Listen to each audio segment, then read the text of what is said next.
இனிய வணக்கங்கள் அன்பு நண்பர்களே. மீண்டும் ஒரு புத்தம் புதிய நன்னாள் இறைமையின் வரமாக நமது தளத்தின் முதல் படிநிலையாக நேர்மறை சிந்தனைகளை நம்மிடையே விதைக்க இணைகின்றார் அன்பு தோழர் கற்பகவள்ளி அவர்கள். அவர்களை அன்புடன் வரவேற்போம். நன்றி. அனைவருக்கும் வணக்கம். இப்பிரபஞ்ச வெளியில் நீக்கமற நிறைந்திருக்கும் பரம்பொருளே, உம்மை வணங்குகின்றோம். உந்தன் அளப்பரிய அன்பால் எங்களுக்கு கிடைத்திட்ட பெற்றோர்கள், வழிகாட்டிகள், உற்றார் உறவினர்கள், நண்பர்கள் மற்றும் ஒவ்வொரு உயிருள்ள ஆன்மாக்கள் மற்றும் உயிரற்ற பொருட்களுக்காகவும் மனம் நிறைந்த நன்றி. உந்தன் அபரிமிதமான படைப்பால் இப்பூவுலகு உந்தன் எழில் நிறைந்த இயற்கையாலும் நிறை வளங்களாலும் நீடித்த நலங்களாலும் ஆகச்சிறந்த நேர்மறை எண்ணங்களாலும் இவ்வுன்னத உலகிலும் எங்கள் உயிர் துடிப்புள்ள உள்ளங்களிலும் நீக்கமற நிறைந்துள்ளது. உந்தன் அளப்பரிய அன்பினாலும் அருளினாலும் ஆசீராலும் நாங்கள் ஒவ்வொருவரும் உயர்ந்த உன்னதமான வாழ்வியல் பயணத்தை நிறைவுடனும் நிம்மதியுடனும் அன்றாடம் மேற்கொண்டு வருகின்றோம், ஆகச்சிறந்த வழிகளில். இதனால் நாங்கள் இச்சமூகத்தின் இன்றியமையாதவர்கள் என்பதையும், சீரிய வழியில் பயணிக்கும் அளவிற்கு ஆக்கப்பூர்வமான வழிகளில் எங்களை அன்றாடம் புதுப்பித்து வருகின்றோம். உந்தன் ஒப்பற்ற வழி நடத்துதலுடன் சிறுதுளி பெருவெள்ளமாகும் என்பதைப் போல் நாங்களும் சிறுக சிறுக சாதனை துளிகளை கோர்த்து வருங்கால சரித்திரத்தை ஆக்கப்பூர்வமான முன்னெடுப்புகளால் அலங்கரிக்கும் வரம் தாரும். அனைவருக்கும் நன்றி, அனைத்திற்கும் நன்றி, ஆண்டவனுக்கும் நன்றி. நன்றி. நன்றிங்க அன்பு தோழர். நமது நிகழ்வின் அடுத்த படிநிலையாக நாம் ஒரு நிமிட தியானத்திற்குள் பயணிக்க இருக்கின்றோம். கண்களை மெலிதாக மூடிக்கொள்வோம், கரங்களை கோர்த்துக் கொள்வோம். இப்பிரபஞ்ச பெருவெளியில் உள்ள இறைமைக்கு மனதார நன்றி பகிர கிடைத்த மற்றும் ஒரு அற்புதமான நன்னாள் இது.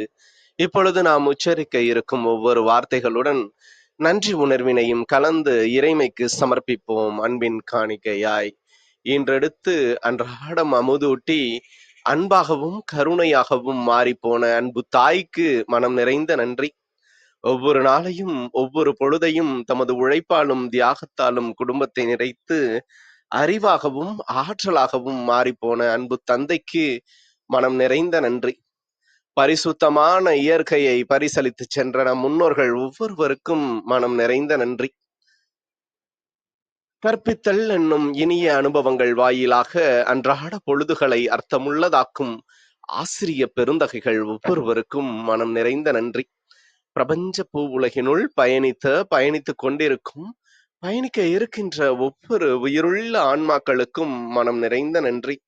உயிரற்ற பொருட்களாய் வாழ்வின் உடன் வழி துணையாய் வாழ்வின் பாதையை என்றென்றும் நிறைக்கும் உயிரற்ற பொருட்களுக்கும் மனம் நிறைந்த நன்றி. இப்பிரபஞ்ச பூ உலகினை தமது பேரன்பாலும் பேரருளாலும் பேராசிராலும் ஆண்டு அரவணைத்து காத்து வரும் அந்த ஆண்டவனுக்கும் நன்றி. இப்பொழுது நமது சுவாசத்தின் ஓசையில் அது பயணிக்கும் பாதைகளில் நாமும் ஒரு நிமிடம் இணைந்து பயணிப்போம், நம் மூச்சின் சுவாசத்தினை சீர்மைப்படுத்தியவர்களாய்.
இப்பிரபஞ்ச பெருவெளியில் நிக்கமர நிறைந்திருக்கும் முடிவில்லா பரம்பொருளின் அன்போடும் அருளோடும் ஆசிரோடும் எங்கள் வாழ்வியல் சூழல் அன்றாடம் அர்த்தமுள்ள வகையில் சீருடனும் செம்மையுடனும் பண்பட்டு வருகின்றது.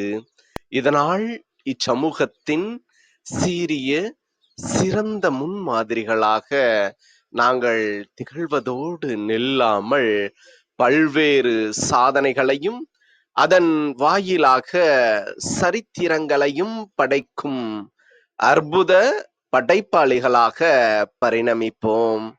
இறைமைக்கு நன்றி.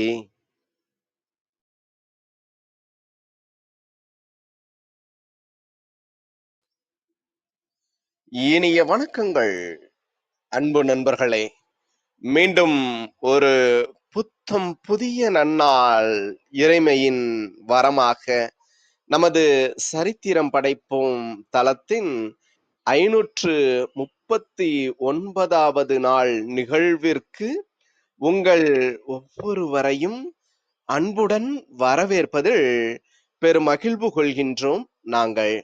இந்த நாள் உங்களுக்கு ஆக சிறந்த நன்னாளாக அமைந்திடவும், நீங்கள் அடியெடுத்து வைக்கும் ஒவ்வொரு முயற்சிகளும் உங்களுக்கு ஆக சிறந்த வெற்றிகளை பரிசளிக்கவும், அன்பின் வாழ்த்துக்களை பகிர்ந்து கொள்வதில் பெருமகிழ்வு கொள்கின்றோம் நாங்கள். அன்பிற்கினிய நண்பர்களே, இந்த வாரம் முழுக்க நாம் நல்வினை என்ற ஒரு அற்புதமான தொகுப்பின் கீழ் நமது சிந்தனைகளை செழுமைப்படுத்தி வருகின்றோம். நேற்று வினை தூய்மை என்ற ஒரு அற்புதமான தலைப்பின் கீழ் நமது சிந்தனைகளை செழுமைப்படுத்தினோம். அதன் தொடர்ச்சியாக இன்று அறவினை என்ற ஒரு அற்புதமான தலைப்பின் கீழ் அன்பு ஐயா தமிழ் பேராசிரியர் அர்த்தனாரி அவர்கள் அற்புதமான சிறப்புரையை அடுத்த 50 நிமிடங்கள் நம்மிடையே வழங்க இணைந்திருக்கின்றார். நிறைந்த கருத்து வளங்களை தம்முடன் எப்பொழுதும் கொண்டிருக்கக்கூடிய அன்பு ஐயா அவர்கள் அதை மிகவும் எளிமைப்படுத்தி அனைவருக்கும் விளங்கும் வண்ணம் அதை எடுத்து கொடுப்பதில் வல்லவராக இருப்பவர் அன்பு ஐயா அவர்கள். நிறைந்த ஞானத்தை தம்மோடு மட்டும் நிறைத்து கொள்ளாமல் அதை தம்மோடு பழகுபவர் ஒவ்வொருவருடனும் அலைபேசியில் அழைக்கும் பொழுதோ அல்லது சிறப்பு நிகழ்வுகளிலோ பகிர்ந்து கொள்வது, அதுவும் எளிமைப்படுத்தி சிறிது நகைச்சுவையுடன் நகைச்சுவை உணர்வோடு கலந்து நமக்கு படைப்பதில் வல்லவராக விளங்குபவர். இன்று நமது எளிய அழைப்பினை ஏற்று இன்றைய நிகழ்வின் சிறப்பு அழைப்பாளராக, சிறப்பு பேச்சாளராக இணைந்து கொண்டுள்ள தமிழ் பேராசிரியர் அர்த்தனாரி ஐயா அவர்களை சொல்லரங்க சொந்தங்களாகிய உங்கள் ஒவ்வொருவரின் சார்பிலும் சரித்திரம் படைப்போம் தளம் இந்நிகழ்விற்கு அவரை வருக வருக வருக என்று வரவேற்பதில் பெருமகிழ்வு கொள்கின்றது. வாருங்கள், அடுத்த 50 நிமிடங்கள் அற்புதமான சிறப்புரையில் இணைவோம். நமது வாழ்வியல் புத்தகத்தில் புத்தம் புதிதாய் இன்று மலர்ந்துள்ள புதியதோர் பக்கத்தின் அழகியதோர் அத்தியாயத்தினை அறவினை என்ற அற்புதமான தலைப்பின் கீழ் நமது சிந்தனைகளை செழுமைப்படுத்துவோம். நமது வாழ்வியல் வழிகளை இன்னும் செம்மைப்படுத்துவோம். நன்றி.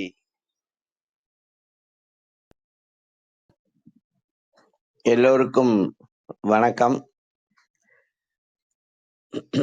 அளவோடு ரசிப்பவன், அளவின்றி சிந்திப்பவன். அர்த்தனாரி கடலூரிலிருந்து சரித்திரம் படைப்போம் குழுவில் இன்றைய தினம் அறவினை என்ற தலைப்புக்காக ஒரு சில செய்திகளை நாம் முதலில் பரிமாறிக்கொள்வதும் பின் பகிர்ந்து கொள்வதும். உலகத்தில் அது இயற்கை இயக்கம். இந்த இயற்கையும் இயக்கமும் நமக்கு ஏற்படக்கூடிய மயக்கம், கலக்கம், குழப்பம், நடுக்கம் இவை எல்லாவற்றையும் தீர்க்கும். அதன் அடிப்படையில நம்ம பார்க்கும்போது உலகத்துல சில விஷயங்கள் ஒன்று மட்டுமே இருக்கின்றன. இப்ப இதயம் அப்படின்னு எடுத்துக்கிட்டோம்னா எத்தனை இருக்கும் அப்படின்னா ஒண்ணுதான். அதே மாதிரி உயிர் அப்படின்னு எடுத்துக்கிட்டோம்னா ஒன்னே ஒண்ணுதான். இந்த உயிர் ஒன்னே ஒண்ணுதான் இருக்குது அப்படிங்கிறது ரொம்ப சிறப்பு. அது மாதிரி சிறப்பான ஒரு சொல் ஒன்று உண்டு. அந்த ஒரு சொல் பண்பாக மாறும், பண்பாக உயரும். அது அப்படி ஒரு சொல் பண்பாக உயர்ந்து பண்பாக நிலைத்து இருப்பதால் தான் இந்த உலகம் மண்ணுக்கு மேலே செயல்படுவதற்கு காரணமாக இருக்கிறது. அதான் ரொம்ப முக்கியம். அப்படி அந்த ஒரு சொல் என்ன அப்படின்னு கேட்டா, ஒரு சொல் அப்படிங்கிறது என்னன்னா, ஒரு சொல் ஒரே சொல், அது அறம் அப்படிங்கிறது தான். அந்த ஒரு சொல் ஒரே சொல் என்கின்ற அறம் இருக்கு பாருங்க, அந்த அறம்தான் பண்பாக மாறுகிறது. அது பண்பாக மாறும்போது பல பண்புகளாக அது வடிவம் எடுக்கிறது. அப்படி பல பண்புகளாக வடிவம் எடுக்கிறத தான் திருவள்ளுவர் தன்னுடைய 100வது அதிகாரத்துல என்ன சொல்றாருன்னா, பண்புடைமை அப்படின்னு சொல்றாரு. இதுக்கு முன்னாடி இங்க பாஸ்கர்னு ஒரு இளைஞர் ஒருவர் பேசினார்.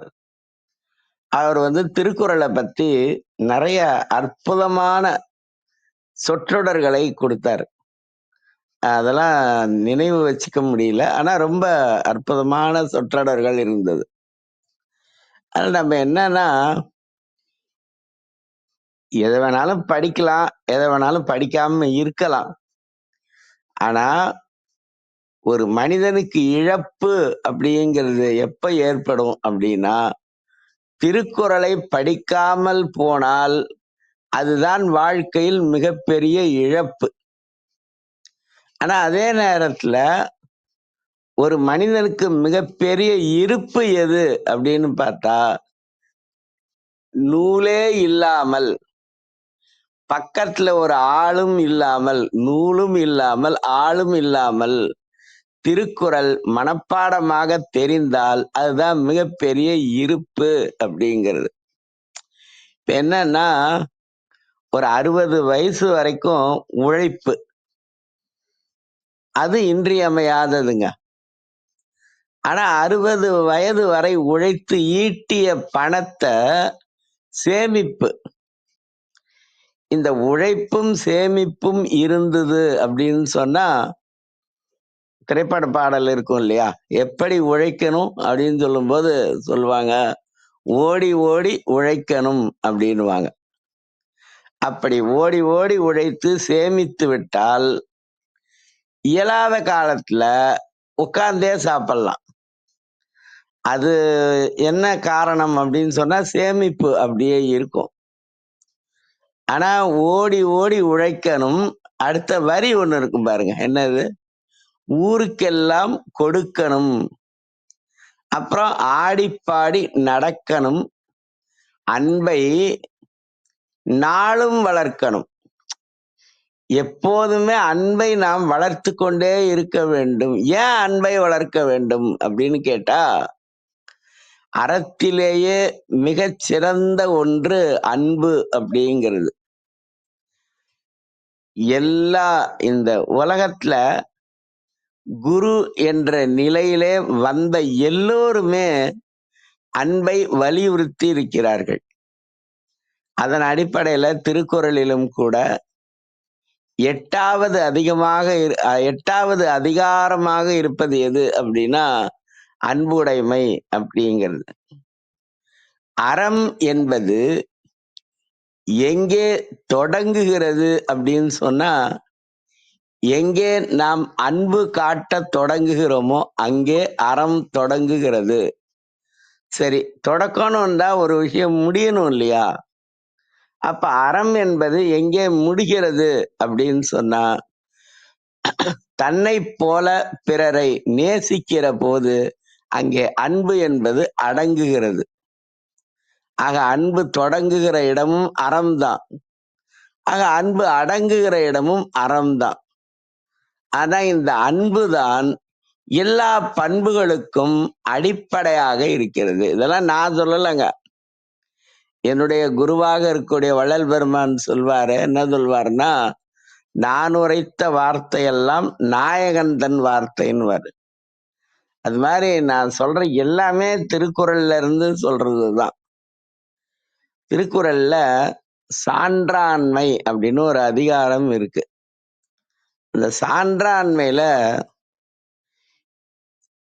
என்னென்ன பண்புகள்லாம் சான்றாண்மையில இருக்கணும் அப்படின்னு சொல்லுவார். அங்க சொல்றாரு பாருங்க, இந்த எழுத்தெண்ணி படிக்கிறதுன்னு சொல்லுவாங்கல்ல அந்த காலத்துல. இப்பெல்லாம் அப்படி படிக்கிறாங்களா தெரியல. சொல்லி கொடுக்கறதே இல்லையா அது மாதிரி. இப்பெல்லாம் மார்க் எண்ணி படிக்கிறோம். அப்பெல்லாம் எழுத்தெண்ணி படிச்சாங்க. அப்படி நம்ம எண்ணி பார்ப்போமே. அது திருக்குறள்ல முதல்ல சொல்லிடுறேன். அன்பு, நான், ஒப்புரவு, கண்ணோட்டம், வாய்மையோடு. நம்ம எண்ணாம கூட விட்டுருவோங்கிறதுனாலதான் திருவள்ளுவர் அடுத்த இதுல சொல்லிட்டாரு, இவ் ஐந்தும் சால்பு ஊன்றிய தூண் அப்படின்னு சொல்லிட்டாரு. ஒண்ணு அன்பு, ரெண்டாவது நாணம். இந்த நாணம் எதுக்கு அப்படிங்கறத நம்ம அப்புறம் பார்க்கலாம். அடுத்தது ஒப்புரவு, எல்லோரோடும் நாம் ஒத்து போறது. அப்புறம் கண்ணோட்டம். இந்த கண்ணோட்டம் அப்படிங்கிறத நோட்டம் இடுறது அப்படிங்கிறது வேற. ஆனா அதே நேரத்துல கண்ணோட்டம் அப்படிங்கிறது வேற. கண்ணை ஓட விடுவது அப்படிங்கிறது வேற. அதனால கண்ணோட்டம் அப்படின்னா இந்த இடத்துல என்ன அர்த்தம்னா இரக்கம் அப்படின்னு அர்த்தம். அதுக்கப்புறம் வாய்மை. இந்த 5 குணத்துல பாத்தீங்கன்னா 5 குணம் சொல்றாரு இல்லைங்க. இதுல முதல்ல சொல்றது அன்பை தான் சொல்றாங்க. அப்படி அறம் அப்படிங்கிறது எங்க தொடங்குதுன்னா அன்புலதான் அறம் தொடங்குகிறது. இப்படி பண்புகளை எல்லாம் நமக்கு வளர்த்து சொல்வாரு, பண்புடையார் பட்டுண்டு உலகம். இந்த உலகம் யாரால் நிலைத்து இருக்கிறது அப்படின்னு கேட்டா பண்புடையார் பட்டுண்டு உலகம். சரி, பண்புடையவர்கள் யாருமே இல்லை அப்படின்னா இந்த உலகம் என்ன ஆகும்? பண்புடையவர்கள் யாருமே இல்லை அப்படின்னா என்ன ஆகும் அப்படின்னா மண் புக்கு மாய்வது மண். இந்த மண் இருக்கு பாருங்க, புக்கு அப்படின்னா இயல்பாவே மண்ணுக்கு உள்ள போய் ஒன்றும் இல்லாமல் போய்விடும் அப்படின்னு அர்த்தம். பண்புடையார் பட்டுண்டு உலகம் அஃது இன்றேல் மண் புக்கு மாய்வது மண். புக்கு அப்படின்னா உள்ளே போய் அப்படின்னு அர்த்தம். அது மாதிரி இந்த பண்புடைமை அப்படிங்கிறதுல முதல்ல இருக்கக்கூடியது அறம். இதுதாங்க அந்த அறம் அப்படிங்கிற ஒரு சொல் தான் எல்லாவற்றிற்கும் காரணமாக இருக்கிறது. இந்த உலகம் இன்று வரையிலும் இனி என்றைக்கும் இயங்குவதற்கு ஒரே ஒரு காரணம் அறம் அப்படிங்கிறது தான். சரி, அந்த அறத்தை நம்ம என்ன பண்ணணும்? செய்ய வேண்டும். அறம் செய்ய வேண்டும். சரி, அறம் செய். இது ஔவையார் எப்பயுமே நமக்கு ஒரு 3 உறவு ரொம்ப முக்கியங்க. இது இல்லைன்னா வாழ்க்கையில வளர்ச்சியும் இல்லை, மகிழ்ச்சியும் இல்லை. ஒண்ணு பாட்டியம்மா. பாட்டி அப்படின்னு சொல்லுவோம். தூக்கி தூக்கி வளர்க்கறது அவங்கதான், அம்மாவை போல. அப்புறம் 2வது அம்மா. 3வது நமக்கு அத்தை. அம்மா எவ்வளவு அன்பா இருப்பாங்களோ அதை போல சில நேரத்துல அதை விட கூட அது சில பேருக்கு கேட்கறதுக்கு கஷ்டமா கூட இருக்கும். ஆனா அம்மாவை விட நமக்கு அன்பா இருக்கிறவங்க அத்தையும் பாட்டியும். இந்த உறவு முறை எல்லாமே அந்த மாதிரி அந்த பாட்டி அப்படிங்கிறதுல எல்லாருக்குமே பாட்டியா இருக்கிற ஒருத்தங்க இருக்கிறாங்கங்க. அவங்க எப்பவுமே எல்லாருக்குமே பாட்டி அப்படிங்கிற அந்த ஸ்தானத்துல இருக்கிறவங்க. நாங்க எங்க ஊர்ல சேலத்துல பாட்டின்னு மட்டும் சொல்ல மாட்டோம். பாட்டி அம்மா அப்படின்னு சொல்லுவோம். சில பேர் அம்மம்மான்னுவாங்க, அப்பத்தான்னுவாங்க. அது மாதிரிலாம் இருக்கும். ஆனா எல்லாருக்குமே பாட்டி அம்மாவா இருக்கிறது வந்து ஔவையார். இவங்க என்ன சொல்லுவாங்கன்னா, விரும்பு, எதை விரும்பு? அறத்தை விரும்பு. சரி, அறத்தை விரும்பு. அறம் அப்படிங்கிறதுக்கும் விரும்புங்கிறதுக்கும் நடுவுல ஒரு வார்த்தை இருக்கே. அது என்ன வார்த்தைன்னு எல்லாருக்குமே தெரியும். அறம் செய்ய விரும்பு அப்படின்னு சொல்லுவாங்க. இந்த 3 சொல் அப்படிங்கிறது தாங்க நம்மள வழி நடத்துறது. இந்த உலகம் இன்று வரைக்கும் இயங்கிக் கொண்டே இருக்கிறதுக்கு காரணம் அறம். ஆனா அந்த அறத்தை நோக்கி நம்மள வழி நடத்தக்கூடிய ஒரு தொடர், அந்த தொடர்ல 3 சொல் இருக்கு. என்னது? அறம் செய்ய விரும்பு அப்படிங்கிறது. நம்ம எப்பவுமே படிக்கிறது அப்படிங்கிறது எதுக்காக அப்படின்னா, சிந்திக்கிறதுக்காக படிக்கணும். சும்மா பொழுதுபோக்குக்காக படிக்கக்கூடாது. 2வது, எல்லாரும் படிக்கிறாங்க, நாமளும் படிக்கணுங்கிறதுக்காக, புகழ் வர்றதுக்காக படிக்கக்கூடாது. சிந்திச்சு, முதல்ல படிக்கிறத சிந்திக்கணும். சிந்திச்சு, அத நம்ம என்ன பண்ணணும்னா, வாழ்க்கையில கடைப்பிடிக்க வேண்டும். அதனாலதான் ஔவையார் என்ன சொன்னாங்க? அறம் செய்ய விரும்பு அப்படின்னு சொன்னாங்க. முதல்ல அறம் செய்ய விரும்பு. அதனால லைக் பண்ணு அப்படின்னுவாங்க. நீங்க ஆங்கிலத்துல கூட யோசிச்சு பாருங்களேன். இந்த லைஃப் அப்படின்னு எழுதி பாருங்க. அதுக்கப்புறம் லைக் அப்படின்னு எழுதி பாருங்க. இந்த லைஃபுக்கும் லைக்குக்கும் ஏதாவது வித்தியாசம் இருக்கா பாருங்க. என்ன வித்தியாசம் இருக்கு தெரியுமா? ஒரே ஒரு வித்தியாசம் தாங்க இருக்கும். இந்த லைஃப்ல வந்து எஃப் இருக்கும், லைக்ல வந்து கே இருக்கும். வேற வித்தியாசம் இருக்காது பெரும்பாலும். ஸ்பெல்லிங்க கரெக்டா எழுதுனீங்கன்னா லைஃப் அப்படிங்கறதுல எஃப்பும், லைக் அப்படிங்கறதுல கேவும் இருக்கும். இதுக்கப்புறம் நம்ம பார்த்தோம்னா வைஃப் அப்படிங்கறதுல பார்த்தோம்னா அதுல டபிள்யூ இருக்கும், இதுல எல் இருக்கும். அதுதான். இதெல்லாம் பார்த்தோம்னா என்ன அர்த்தம்னு சொன்னா, இந்த அறத்திலேயே சிறந்த அறம் எது அப்படின்னு பார்த்தோம்னா இல்லறம். இந்த இல்லறம் அப்படிங்கறதுல அறம் செய்ய விரும்பு. அப்படி விரும்பக்கூடிய அறம் எதுன்னா இல்லறம் அப்படிங்கிறது தான். இந்த இல்லறம் அப்படிங்கறதுல தான் முதல்ல இருக்கிறது காதல். அதுதாங்க லைக். இந்த காதல் அப்படிங்கிறது தான் லைக்.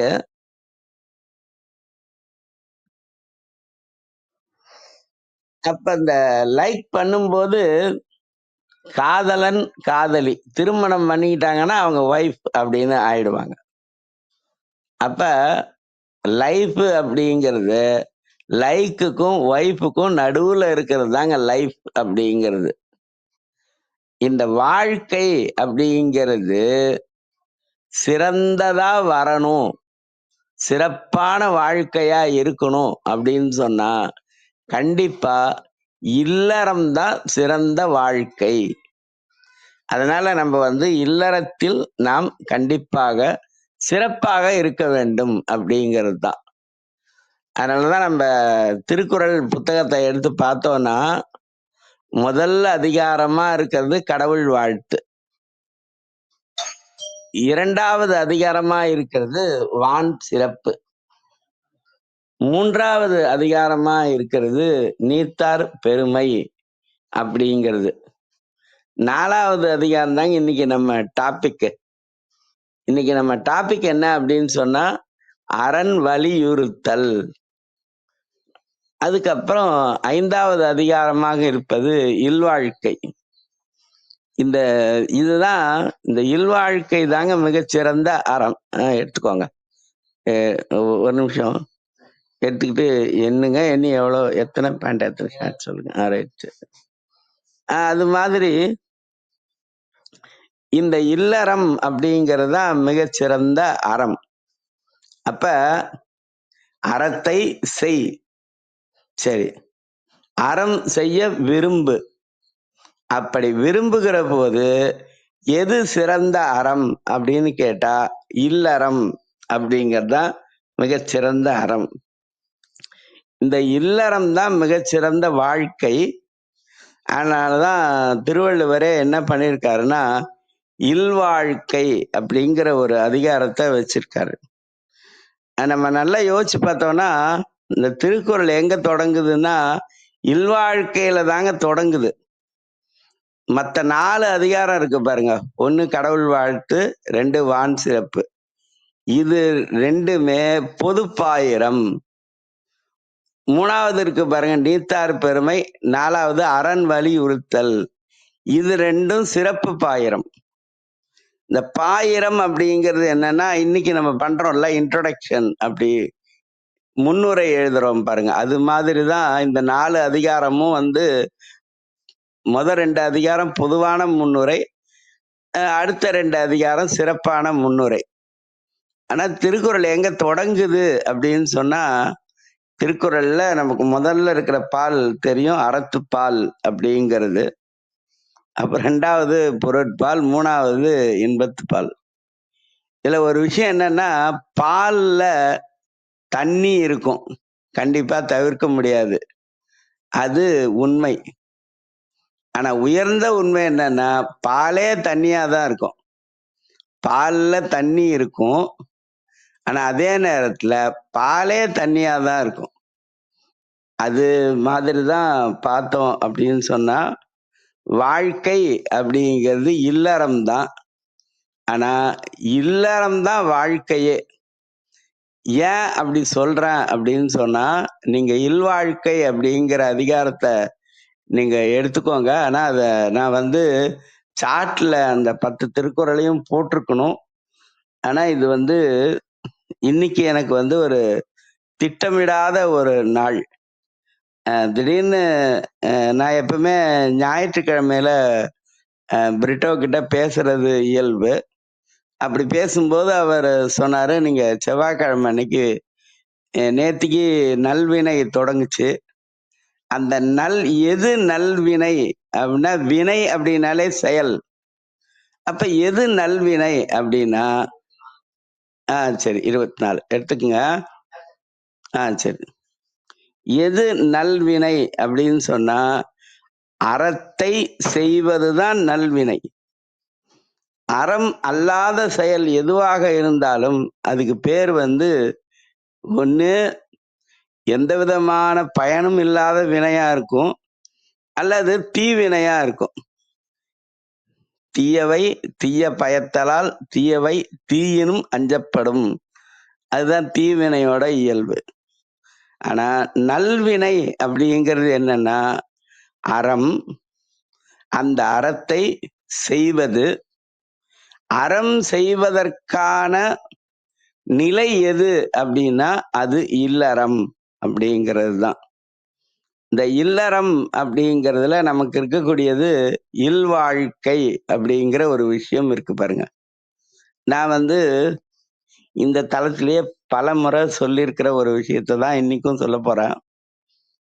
ஏன்னா இப்போ ஒரு சினிமா பாட்டு இருக்கு, நம்ம அடிக்கடி கேட்டுட்டு தானங்க இருக்கோம். இப்போ கொடி பறக்குதுங்கிற படத்துல சேலை கட்டும் பெண்ணுக்கு ஒரு வாசம் உண்டு, கண்டதுண்டா கண்டவர்கள் சொன்னதுண்டா, கண்டு கொண்டேன் கண்களிலே பள்ளி கொண்டேன்ங்கிற பாட்டை தினந்தோறும் கேட்டுதான் இருக்கோம். என்னைக்காவது ஏற்கனவே கேட்ட பாட்டு அப்படின்னு ரிமோட்டை எடுத்து சேனலை மாத்திரமா என்ன? இல்ல, அதே மாதிரிதான் பல முறை சொன்னதுதான் அப்படிங்கிறது. என்ன அப்படின்னு சொன்னா இந்த அறம் அப்படிங்கிற ஒரு விஷயம் செயலாக மாறும்போதுதான் அது அறவினை அப்படின்னு வருதுங்க. இந்த நல்வினை அப்படிங்கிறது எதுன்னா, அறம் செய்வதுதான் நல்வினை.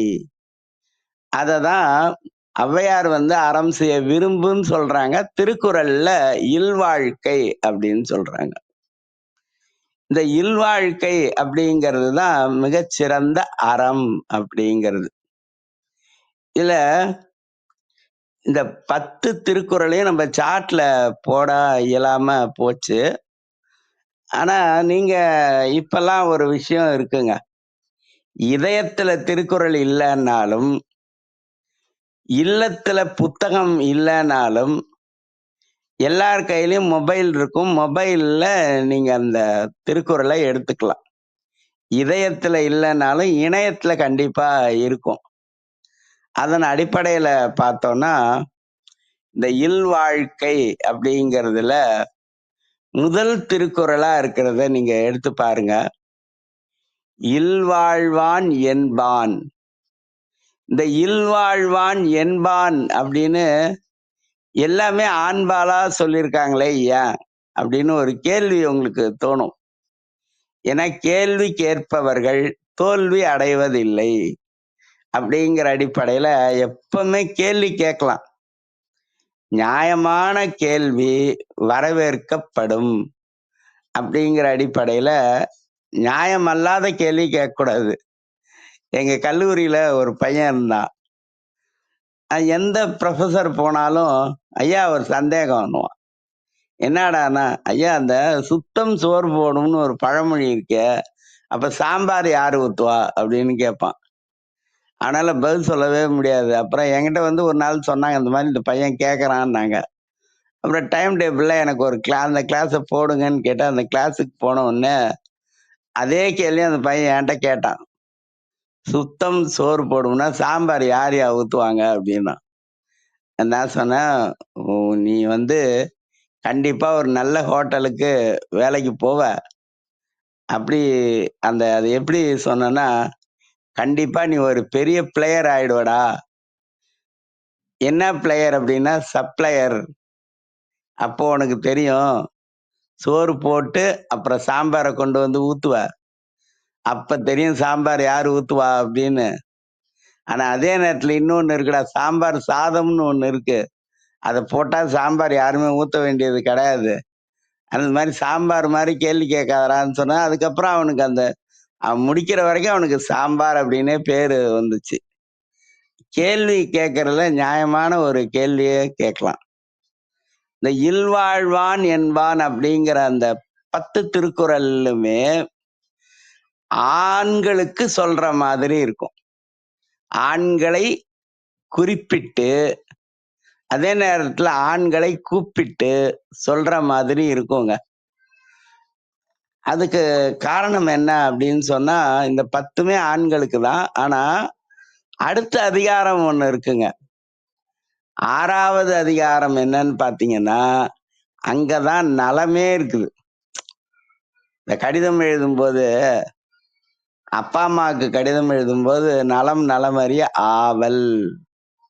அந்த ஆவல் அப்படிங்கிற அந்த இல்லு வரும்போது வாய் லேசா மூடிடும். ஆனா காதலிக்கு கடிதம் எழுதும்போது நலம் நலமறிய அவா, அங்க வாய் திறந்துக்கினே இருக்கும். அது மாதிரி ஆவல் அவா அப்படின்னு இந்த நலம் அப்படிங்கிற வார்த்தை இல்வாழ்க்கையில கிடையாது. ஆனா வாழ்க்கை துணை நலம்னு ஒரு அதிகாரம் இருக்கு பாருங்க, அங்கதான் நலமே இருக்குது. அந்த வாழ்க்கை துணை நலம் அப்படிங்கிறது யாருக்கு சொல்லப்பட்டது அப்படின்னா, பெண்களுக்கு சொல்லப்படுவது. தற்காத்து தற்கொண்டான் பேணி தகை சான்ற சொற்காத்து சோர்விலாள் பெண் அப்படின்னு அதுல சொல்லியிருப்பார். அது வீட்டுல பெண்களுக்கான அறம் அப்படின்னு இது அந்த கால மரபுங்க. இந்த காலத்துல எல்லோருமே எல்லா வேலையும் செய்யறாங்க. ஆனா அந்த காலத்துல நமக்கு சங்க இலக்கியத்துல குறுந்தொகை அப்படின்னு ஒரு நூல் இருக்கு. 400 பாட்டு இருக்கும். அந்த குறுந்தொகையில ஒரு விஷயம் சொல்லியிருப்பாங்க. என்னன்னா, வினையே ஆடவர்க்கு உயிர். ஆடவர் அப்படின்னா ஆண்கள் அப்படின்னு அர்த்தம். ஆண் அப்படிங்கிறது எப்படி பெண்களுக்கு மகளிர் அப்படின்னு இருக்கும், இலக்கியத்துல மகடு அப்படின்னா அது பெண்ணை குறிக்கும். அதே மாதிரி இலக்கியத்துல ஆடவர் அப்படின்னா அது ஆணை குறிக்கும். அப்ப இந்த குறுந்தொகையில என்ன சொல்லியிருப்பாங்கன்னா, வினையே ஆடவர்க்கு உயிர். இந்த வினை ஆடவர்க்கு உயிர் அப்படின்னு சொல்லல, வினையே ஆடவர்க்கு உயிர். அங்க ஒரு ஏகாரத்தை போட்டிருப்பாங்க. இப்ப என்ன அர்த்தம்னா, ஒருவன் எவ்வளவு செல்வாக்கான ஒரு குடும்பத்தில் பிறந்திருந்தாலும், பரம்பரை, ஆங்கிலத்துல ஒரு தொடர் சொல்லுவோம், பார்ன் வித் சில்வர் ஸ்பூன் அப்படின்னு சொல்லுவோம். அப்படிப்பட்ட ஒரு பெரிய செல்வந்தராக இருக்கக்கூடிய குடும்பத்தில் பிறந்திருந்தாலும் அவன் ஆண் மகனாக இருப்பானே ஆனால் கண்டிப்பாக அவன் பொருள் ஈட்டுதல் அப்படிங்கிறதுக்காக வினையை செய்ய வேண்டும். அப்படிங்கிறது தான் வினையே ஆடவர்க்கு உயிர். சரிங்க, வினையே ஆடவர்க்கு உயிர்னா அப்ப மகளிருக்கு, அப்ப பெண்கள் எங்க இருப்பாங்க, வீட்டுல இருந்து வேலைகளை எல்லாம் பார்ப்பாங்க. ஆனா அந்த வீட்டுல இருந்து பெண்கள் பார்க்கிற வேலைக்கு சில லட்சங்கள் சம்பளம் கொடுக்கணும். ஆனா நம்ம கொடுக்கறது இல்லை. அதனால அம்மா வீட்டுல சும்மா இருக்காங்கன்னு சில பேர் சொல்லுவாங்க. ஆனா சும்மாலாம் இல்லை, சுமந்துக்கிட்டு இருப்பாங்க. ஒரு வீட்டு வேலை மட்டுங்க, ஒரு வேலையை செஞ்சு முடிக்கிறதுக்குள்ள அடுத்த வேலை நிற்கும். அது வீட்டுல வேலை செய்யறவங்களுக்கு தான் அந்த வேலையோட வலியும் வலிமையும் தெரியும். ஆனா அப்ப வினையே ஆடவர்க்கு உயிர் அப்படின்னா மகளிருக்கு எது உயிர்? இப்படி ஒரு கேள்வி நம்ம கேட்கணும்ல. வினையே ஆடவர்க்கு உயிர், மனை உரை மகளிர், மனைனா வீடு, மனை உரை மகளிருக்கு ஆடவர் உயிர். இது குறுந்தொகை சொல்லக்கூடிய ஒரு விஷயம். வினையே ஆடவர்க்கு உயிர், மனையுறை மகளிருக்கு ஆடவர் உயிர். அப்படி கண்டிப்பாக இந்த இருவரும் சேரும்போது கணவன் என்பவன் அந்த காலத்துல ஆண் அப்படிங்கிறவன் கண்டிப்பா பொருள் ஈட்டுதலாகிய அந்த செயலை செய்ய வேண்டும் அப்படிங்கிறது தான். சரி, ஈட்டிய பொருளை என்ன பண்ணணும்? ஈட்டிய பொருளை என்ன பண்ணணும் அப்படின்னு சொன்னா, அற செயல்களுக்கு ஒரு பங்கு கண்டிப்பா கொடுக்கணும். அந்த அற செயல்களுக்கு ஒரு பங்கு கொடுக்கறது அப்படிங்கிறது தான் அந்த காலத்துல 6ல் 1 பங்கு வரியாக இருந்தது. அதுக்கப்புறம் தர்ம சார்ந்த நிலையங்களுக்கு கொடுப்பது அப்படிங்கிறது. இதுக்கு ஒரு மிகச்சிறந்த எடுத்துக்காட்டு அறம்னா என்ன அப்படிங்கிறதுல இந்த சமண சமயம் இருக்கு பாருங்க. ஜெயினர்னுவோம், தமிழ்ல சமண சமயம் அப்படின்னு சொல்லுவோம். சமணத்துல 4 கருத்துக்களை வற்புறுத்துவாங்க, கண்டிப்பா செய்யணும் அப்படிங்கிறது. அது என்னன்னு நம்ம தெரிஞ்சுக்கிட்டோம்னா அதுதாங்க மிகச்சிறந்த அறம். முதல் தானம் அப்படின்னு இருக்கு பாருங்க. திருக்குறள்ல 2வது அதிகாரம் வான் சிறப்பு. அந்த வான் சிறப்புல 9வது திருக்குறள் எப்படி தொடங்கும்? தானம் அப்படின்னு தான் தொடங்கும். தானம் ஒண்ணு. இந்த தானம் செய்யாதவங்க என்ன பண்ணுவாங்கன்னா தவம் செய்வாங்க. தானம் தவம் இரண்டும், இந்த ரெண்டும் இந்த உலகத்துல நடந்துச்சுன்னா இந்த உலகம் செழிப்பா இருக்கும். தானமும் செய்யணும், தவமும் செய்யணும்.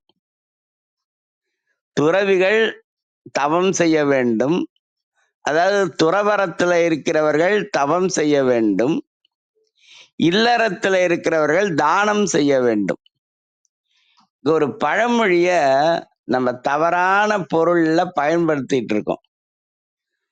இப்போ ஒருத்தர் வராரு, ஒரு கோவிலுக்கு அன்னதானம் பண்றதுக்காக உங்க பங்கு ஏதாவது நீங்க விரும்பினா கொடுங்க அப்படின்னு கேட்கும்போது, ஒருத்தர் ஒரு 200 ரூபாய் எடுத்து கொடுக்கறாரு. இப்பெல்லாம் 200 ரூபாய் நோட்டு இருக்குல்ல, அதை எடுத்து கொடுக்கறாரு. கொடுத்துட்டு போன உடனே அந்த வீட்டுல 3ஆம் வகுப்பு படிக்கக்கூடிய ஒரு பொண்ணு சொல்றாங்க, ஒரு குழந்தை கேக்குது, அப்பா நோட்டு வாங்கவே இல்லையே அப்படின்னு. உடனே அம்மா சொல்றாங்க, உங்க அப்பா கர்ண பரம்பரைமா, யார் கேட்டாலும் நோட்டா கொடுப்பாங்க, ஆனா உனக்கு மட்டும் நோட் புக் கூட வாங்கி தர மாட்டாங்க அப்படின்னு சொல்லுவாங்க. ஆனா அப்பதான் அவர் சொல்றாரு அவங்க மனைவி கிட்ட, ஏம்மா ஒரு 3 டி இருக்கு, இது எப்ப வேணாலும் வரும். என்னென்ன அப்படின்னு சொன்னா, ஒண்ணு டிசீஸ், நோய் எப்ப வேணாலும் வரும். இப்பதான் வரும், இவங்களுக்கு தான் வரும் அப்படின்னு ஒன்றும் கணக்கு கிடையாது. அதுவும் இந்த கேன்சர் அப்படின்னு இருக்கு பாருங்க, அது இன்னும் கேன்சல் ஆகவே இல்லை. அது மாதிரி கடவுளோட அருள் இருந்தாதான், நல்லவர்களோட அன்பு இருந்ததுன்னா ஒருவேளை அது கேன்சல் ஆகலாம். அது மாதிரி டிசீஸ் எப்ப வேணாலும் வருங்க. 2வது டிசபிலிட்டி, உடலில் குறைபாடு. 2வது டி, இதுவும் எப்ப வேணாலும் வரும். டெத்து, இதுவும் எப்ப வேணாலும் வரும். டிசீஸ், டிசபிலிட்டி, டெத்து, இந்த 3 டி, இந்த 3Dன்னு சொல்றோம் இல்லைங்க, அது 3 டைமென்ஷன்னா முப்பரிமாணம் மட்டும் இல்ல. இந்த 3D அப்படிங்கிறது ஒன்னு டிசீஸ், இன்னொன்னு டிசபிலிட்டி, இன்னொன்னு டெத்து. இந்த 3 எப்ப வேணாலும் வரும்.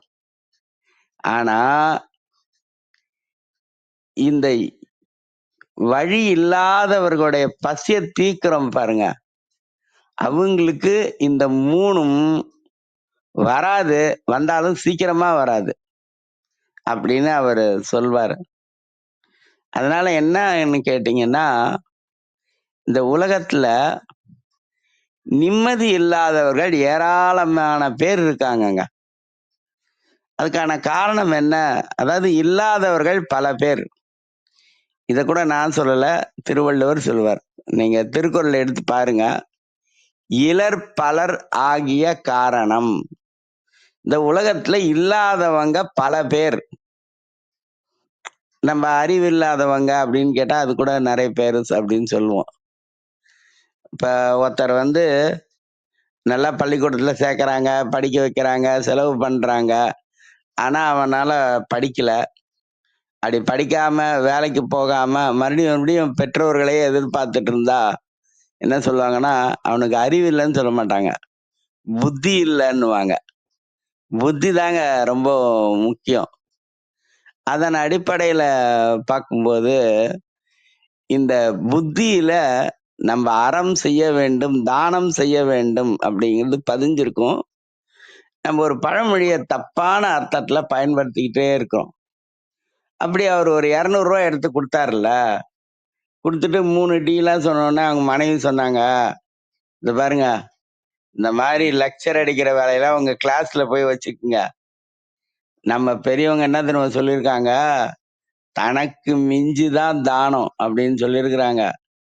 நம்ம குடும்பத்துக்கு, நம்ம மகளுக்கு, நமக்கு வீட்டுல பர்னிச்சரு, பீரோல ட்ரெஸ்ஸு, லாக்கர்ல அல்லது அடமானத்துல நகை, இதெல்லாம் வாங்கி அதுக்கப்புறம் மிஞ்சினாதாங்க தானம் செய்யணும் அப்படின்னு சொல்லியிருக்காங்க. அப்படின்னு ஒண்ணு. அப்ப எப்ப மிஞ்சும்? பழமொழிக்கான பொருள் அது கிடையாதுங்க. இப்ப நம்ம பேங்க்ல போட்டு வைக்கிறோம்ல, அது தனக்கு கிடையாது. வீடு வாங்கி வைக்கிறோம்ல, வீடு பங்களா, இதெல்லாம் தனக்கு கிடையாது. இந்த உலகத்தில் ப்ராப்பர்ட்டி, சொத்து அப்படின்னு சேர்க்கிறோம்ல, அது எதுவுமே தனக்கு கிடையாது. தனக்கென்று மிஞ்சுவது ஒன்றே ஒன்றுதாங்க. தனக்கென்று மிஞ்சுவது எது அப்படின்னா தானம். நம்ம என்ன செய்தோமோ, தானமாக நம்ம என்ன செஞ்சோமோ, அதுதான் தனக்கு மிஞ்சுமே தவிர, வேறு எதுவும் தனக்கு மிஞ்சாது. அதனாலதான் தனக்கு மிஞ்சுவது தானம் அப்படிங்கிறத இவங்க என்ன பண்ணிட்டாங்கன்னா, தனக்கு மிஞ்சிதான் தானம் அப்படின்னு அத பழமொழிய மாத்தி, அதற்கான அர்த்தத்தையும் மாத்தி, யாராவது ஒரு நல்ல செயலுக்கு பணம் குடுத்தாங்கன்னா, அதையும் தடுத்து, நல்லா நினைவு வச்சுக்கோங்க. யாராவது ஒருத்தரு ஒரு நல்ல செயல்களுக்கு பணம் குடுக்கும்போது, புடிக்கலன்னா கூட அமைதியா இருந்துருங்க. அத போயி, "டேய் ஏன்டா கொண்டு போய் மாசம் ஒரு 100, 100 போஸ்ட் ஆபீஸ்ல போட்டீங்கன்னா, அது பணமா சேரும். இந்த மாரிலாம் வேஸ்ட் பண்றியே" அப்படின்னு சொல்லி தடுக்கவே கூடாது. அப்படி தடுத்தால் அதற்கு காரணம் அதுக்கு காரணம் பொறாமை அப்படிங்கிறது. அப்படி தடுத்தா யாரு தடுக்கிறாங்களோ அவனுடைய பரம்பரை என்ன ஆகும் அப்படின்னு சொன்னா, முதல்ல அந்த பரம்பரையில பொறந்தவங்களுக்கு உடுத்துக் கொள்வதற்கு துணி இல்லாமல் போகும். நல்லா ஞாபகம் வச்சுக்கோங்க. 2வது உண்பதற்கு உணவுக்கு வழி இல்லாமல் போகும். சரி, ஒரு இடத்துல அன்னதானம் பண்றாங்க, அங்க போய் கேட்டு சாப்பிடலான்னா கூட துணி இருக்கணும்ல. ஆடை இல்லாதவன் ஆஃப் மேன், அரை மனிதன். அதனால ஆடை வேணும்ல. அதனாலதான் திருவள்ளுவர் ஒரு சாபம் கொடுக்கிறார். கொடுப்பது அழுக்கறுப்பான் சுற்றம். அழுக்கறுப்பான்னு சொல்லி முடிக்கல, அந்த இடத்துல தொடர்றாரு பாருங்க. கொடுப்பது அழுக்கறுப்பான் சுற்றம், உடுப்பதுவும் உண்பதுவும் இன்றி கெடும். கொடுப்பது அழுக்கறுப்பான் சுற்றமே. சுற்றம் அப்படின்னா not only relatives, including friendship. சுற்றம் அப்படின்னா சுற்று குட்டல் அம். அவனை சுத்தி இருக்கிறவங்களும் அவனை பற்றி இருக்கிறவங்களும், இந்த ரெண்டும் சேர்றது தாங்க சுற்றம் அப்படிங்கிறது. திருக்குறள்ல சுற்றம் தழால் அப்படின்னு ஒரு அதிகாரமே இருக்கும். சுற்றம் அப்படின்னா சுற்றி இருக்கிறவர்களும் பற்றி இருக்கிறவர்களும் தான் சுற்றத்தார். அந்த தலைமுறை, அந்த பரம்பரை உடுப்பதற்கும் உண்பதற்கும் இல்லாமல் அழிந்து போகும். திருக்குறளை பாருங்க. கொடுப்பது அழுக்கறுப்பான் சுற்றம், உடுப்பதுவும் உண்பதுவும் இன்றி கெடும் அப்படின்னு சொல்வார். அதுல எப்பயுமே அது மாதிரி விஷயங்களை தடுக்க கூடாது. சரி, இந்த இல்வாழ்வான் என்பான், அங்கேயே நம்ம நிக்கிறோம். இன்னும் நம்ம அடுத்த ஸ்டெப்புக்கு போல. இல்வாழ்வான் என்பான் இயல்புடைய மூவருக்கும் நல்லாற்றின் நின்ற துணை. இந்த உலகத்துல கடவுள் தான் எல்லா இடத்திலும் வேலை செய்ய முடியாதுன்னா கடவுளுக்கு உருவம் கிடையாது. அதனாலதான் கடவுள் என்ன பண்றாருன்னா, அந்த அறத்தை செய்வதற்காக மனிதர்களை படைக்கிறார். ஆக இந்த மனிதர்கள் என்ன பண்ணணும்னா, இல்வாழ்க்கையில் இருந்து 3 பேருக்கு கடவுளைப் போல துணையாக இருக்க வேண்டும். இல்வாழ்வான் என்பான் இயல்புடைய மூவருக்கும் நல்லாற்றின் நின்ற துணை. நல்ல வழிகாட்டி அவர்களுக்கு துணையாக நிற்க வேண்டும் அப்படின்னு சொல்லியிருக்கார். இதுல ஒரு விஷயம் ரொம்ப எளிமையா அந்த சமணர்ல வலியுறுத்தக்கூடிய 4 விஷயங்கள், அதை சொன்னா இந்த திருக்குறளுக்கான விளக்கமே புரியும். இப்ப இந்த உலகத்துல இல்லாதவங்க பல பேர் அப்படின்னு சொன்னோம் இல்லையா? அதுல நிம்மதி இல்லாதவர்கள் பல பேர். இந்த நிம்மதி அப்படின்னு சொன்னா பீஸ்ஃபுல்னஸ். இப்ப நம்ம ஒரு கல்யாணத்துக்கு போறோம், அந்த கல்யாணத்துல பிரியாணி போடுறாங்க, நமக்கு இலையில சோறு போட்டாச்சு. ஆனா தேடி தேடி பாக்குறாரு, அந்த பிரியாணியில ஒரு பீஸ் கூட இல்ல. பீஸ் இல்லைன்னா கூட அமைதியா சாப்பிட்டு வரணுங்க. பீஸ் இல்லாத பிரியாணியை கூட பீஸ்ஃபுல்லா எடுத்துக்கணும்.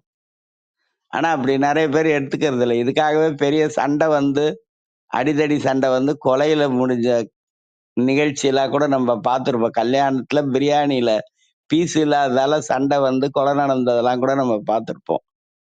அது மாதிரி ஒரு விஷயம் இருக்கும். அதனால நிம்மதி இல்லாதவர்கள் பல பேர். அதுக்கு பீஸ் ஆஃப் மைண்ட் அப்படின்னுவோம். இந்த ஞான ஒளின்னு ஒரு படம் வந்தது. சிவாஜி கணேசன், சுந்தரராஜன் நடிச்சது. 2 பேருமே இப்போ இல்ல. அதுல ஒரு பாட்டு, தேவனே என்னை பாருங்கள், என் பாவங்கள் தன்னை வாங்கிக் கொள்ளுங்கள் அப்படின்னு ஒரு பாட்டு ஒண்ணு இருக்கும். முடிஞ்சா ஞாபகம் இருந்தா யூடியூப்ல அதை கேளுங்க. அதுல எல்லா வசதியும் இருக்குங்க. எல்லா வசதியும் இருக்கும். எல்லாத்தையும் செஞ்சு கொடுக்கறதுக்கு 1000 ஆட்களும் இருப்பார்கள். அப்ப சிவாஜி சொல்லுவாரு, 1000 இருந்தும் வசதிகள் இருந்தும் நோ பீஸ் ஆஃப் மைண்ட் அப்படின்னுவார். இன்னைக்கு சிவாஜி கணேசன், நடிகர் திலகம் சிவாஜி கணேசனுடைய 96வது பிறந்த நாள். எனக்கு நிறைய நிகழ்ச்சி இருக்கு. இருந்தாலும் கூட இது காலையிலேயே தொடங்குறதால கொஞ்சம் ஈஸியா இருக்கு. அந்த 1000 இருந்தும் வசதிகள் இருந்தும் நோ பீஸ் ஆஃப் மைண்ட் அப்படின்னுவாங்க. இந்த பீஸ் ஆஃப் மைண்ட் அப்படிங்கிற அந்த மன அமைதி இருக்குது பாருங்க, அது இல்லாதவர்கள் பல பேருங்க. அதுக்கு காரணம் என்ன அப்படின்னு சொன்னா, ஒரு மனிதன் இன்னொரு மனிதனை புரிந்து கொள்வதில்லை ஒண்ணு. 2வது, ஒருவன் இன்னொருவரிடத்தில் வைத்திருக்கிற எதிர்பார்ப்பு, இதெல்லாம் காரணம்.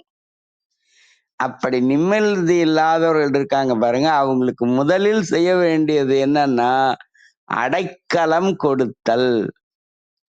நிறைய பேர் வீட்டுல இருக்க முடியாத ரோட்டுக்கு வந்துருவாங்க. நம்ம பார்த்தோம்னா, நீங்க போய் பார்த்தீங்கன்னா, அது சாயங்காலம் 10 மணிக்கு பார்த்தீங்கன்னா ரோட்ல பயங்கர கூட்டமா இருக்கும். இப்பெல்லாம் எல்லா ஹோட்டல்லையுமே கூட்டமா இருக்கு. பல பேரு குக்கிங்கை விட்டுட்டு புக்கிங்க்கு போயிட்டாங்க. இப்பெல்லாம் சமைக்கிறதே கிடையாது, புக் பண்ணிடுறாங்க. கேட்கும்போதே என்ன சமையல்னு கேட்கக்கூடாது, குக்கிங்கா புக்கிங்கா அப்படிதான் கேட்கணும். அது மாதிரி ஆச்சு. ராத்திரி 8:30 மணிக்கு 9 மணிக்கு போய் பாருங்க, எல்லா ஹோட்டல்லையும் கூட்டம் அதிகமா இருக்கும். ஏன்னா வீட்டுல சோறு போட்டாங்கன்னா சாப்பிட்றதுக்குள்ள சண்டை வருது. அங்க போயிட்டா அமைதியா பீஸ்ஃபுல்லா இருக்கும் அப்படிங்கிறது. அதனால அடைக்கலம் கொடுத்தல்.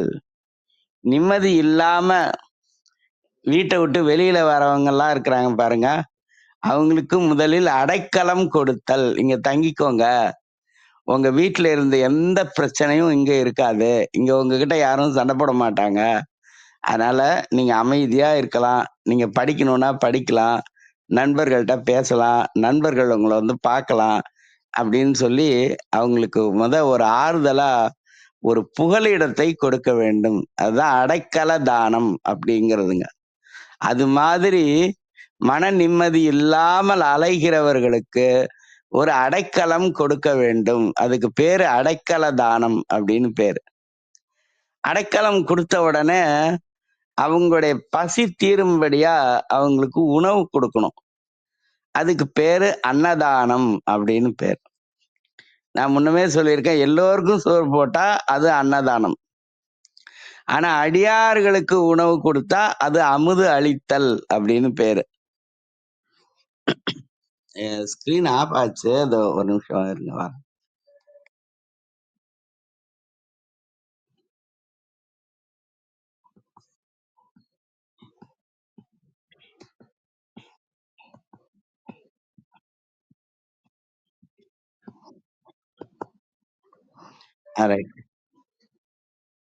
இப்போ இந்த ஃபர்ஸ்ட் அடைக்கல தானம், 2வது அன்னதானம்.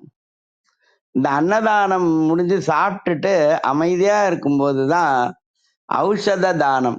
ஔஷதம் அப்படின்னா மருந்து அப்படின்னு அர்த்தம். இந்த மருந்து வந்து உடம்புக்கு இல்லைங்க, மனசுக்கு. அவங்களுக்கு சாப்பிட்ட பிறகு நீங்க நல்லா தூங்குங்க அப்படின்னு சொல்லி, நல்லா தூங்கி எழுந்த உடனே ஒரு திக்கா ஒரு காஃபியை கொடுத்து, உங்களுக்கு என்னென்ன பிரச்சனை இருக்கு அப்படின்னு கேட்டு அந்த பிரச்சனைகளுக்கெல்லாம் வழி சொல்றது, கவலைப்படாம இருக்கிறது அப்படிங்கிறது. இதுதாங்க திருக்குறள்ல கடவுள் வாழ்த்துல 7வது திருக்குறள் சொல்லியிருப்பாங்க. தனக்கு உவமை இல்லாதான் தாழ் சேர்ந்தார்க்கு அல்லால் மனக்கவலை மாற்றல் அரிது அப்படிங்கிறது. அது நமக்கு மகாபாரதம் இருக்கு பாருங்க. வியாசர் இன்னைக்கு எழுதியிருந்தாருன்னா அதை மெகாபாரதம்னு பேர் வச்சிருப்பாரு. அந்த மகாபாரதத்துல தர்மரை அறக்கடவுள் அந்த ஒரு நீர்த்துறையில ஒரு தேவதை ஒரு கேள்வி கேட்பாங்க. இந்த உலகத்துல அதிகமா இருக்கிறது எது அப்படின்னு கேட்பாங்க. அந்த காலத்துல அவர் காலத்துல புல்லு. அதனாலதான் புல்லுக்கும் ஆங்கே பொசியுமாம் அப்படின்னு ஔவையார் சொல்லியிருப்பாங்க. 2வது கேள்வி கேட்கும், புல்லை விட அதிகமாக இருப்பது உண்டா அப்படின்னு கேட்ட உடனே உண்டு, மனிதனுடைய மனக்கவலை அப்படின்னு சொல்லியிருப்பாங்க. ஆனா இந்த மனக்கவலை இல்லாமல் இருப்பதற்கு ஒரு வழி இருக்குங்க. என்ன வழி அப்படின்னு சொன்னா, இலக்கியத்தை நன்றாக கற்க வேண்டும்.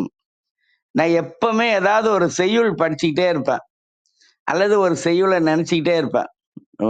என்னோட வாழ்நாள் முழுக்க குளிக்கும் போதும் சரி, சாப்பிடும் போதும் சரி, கழிப்பறையில இருந்தாலும் சரி, ஏதாவது ஒரு செய்யுள் என் மனசுல நினைச்சுக்கிட்டே இருப்பேன்.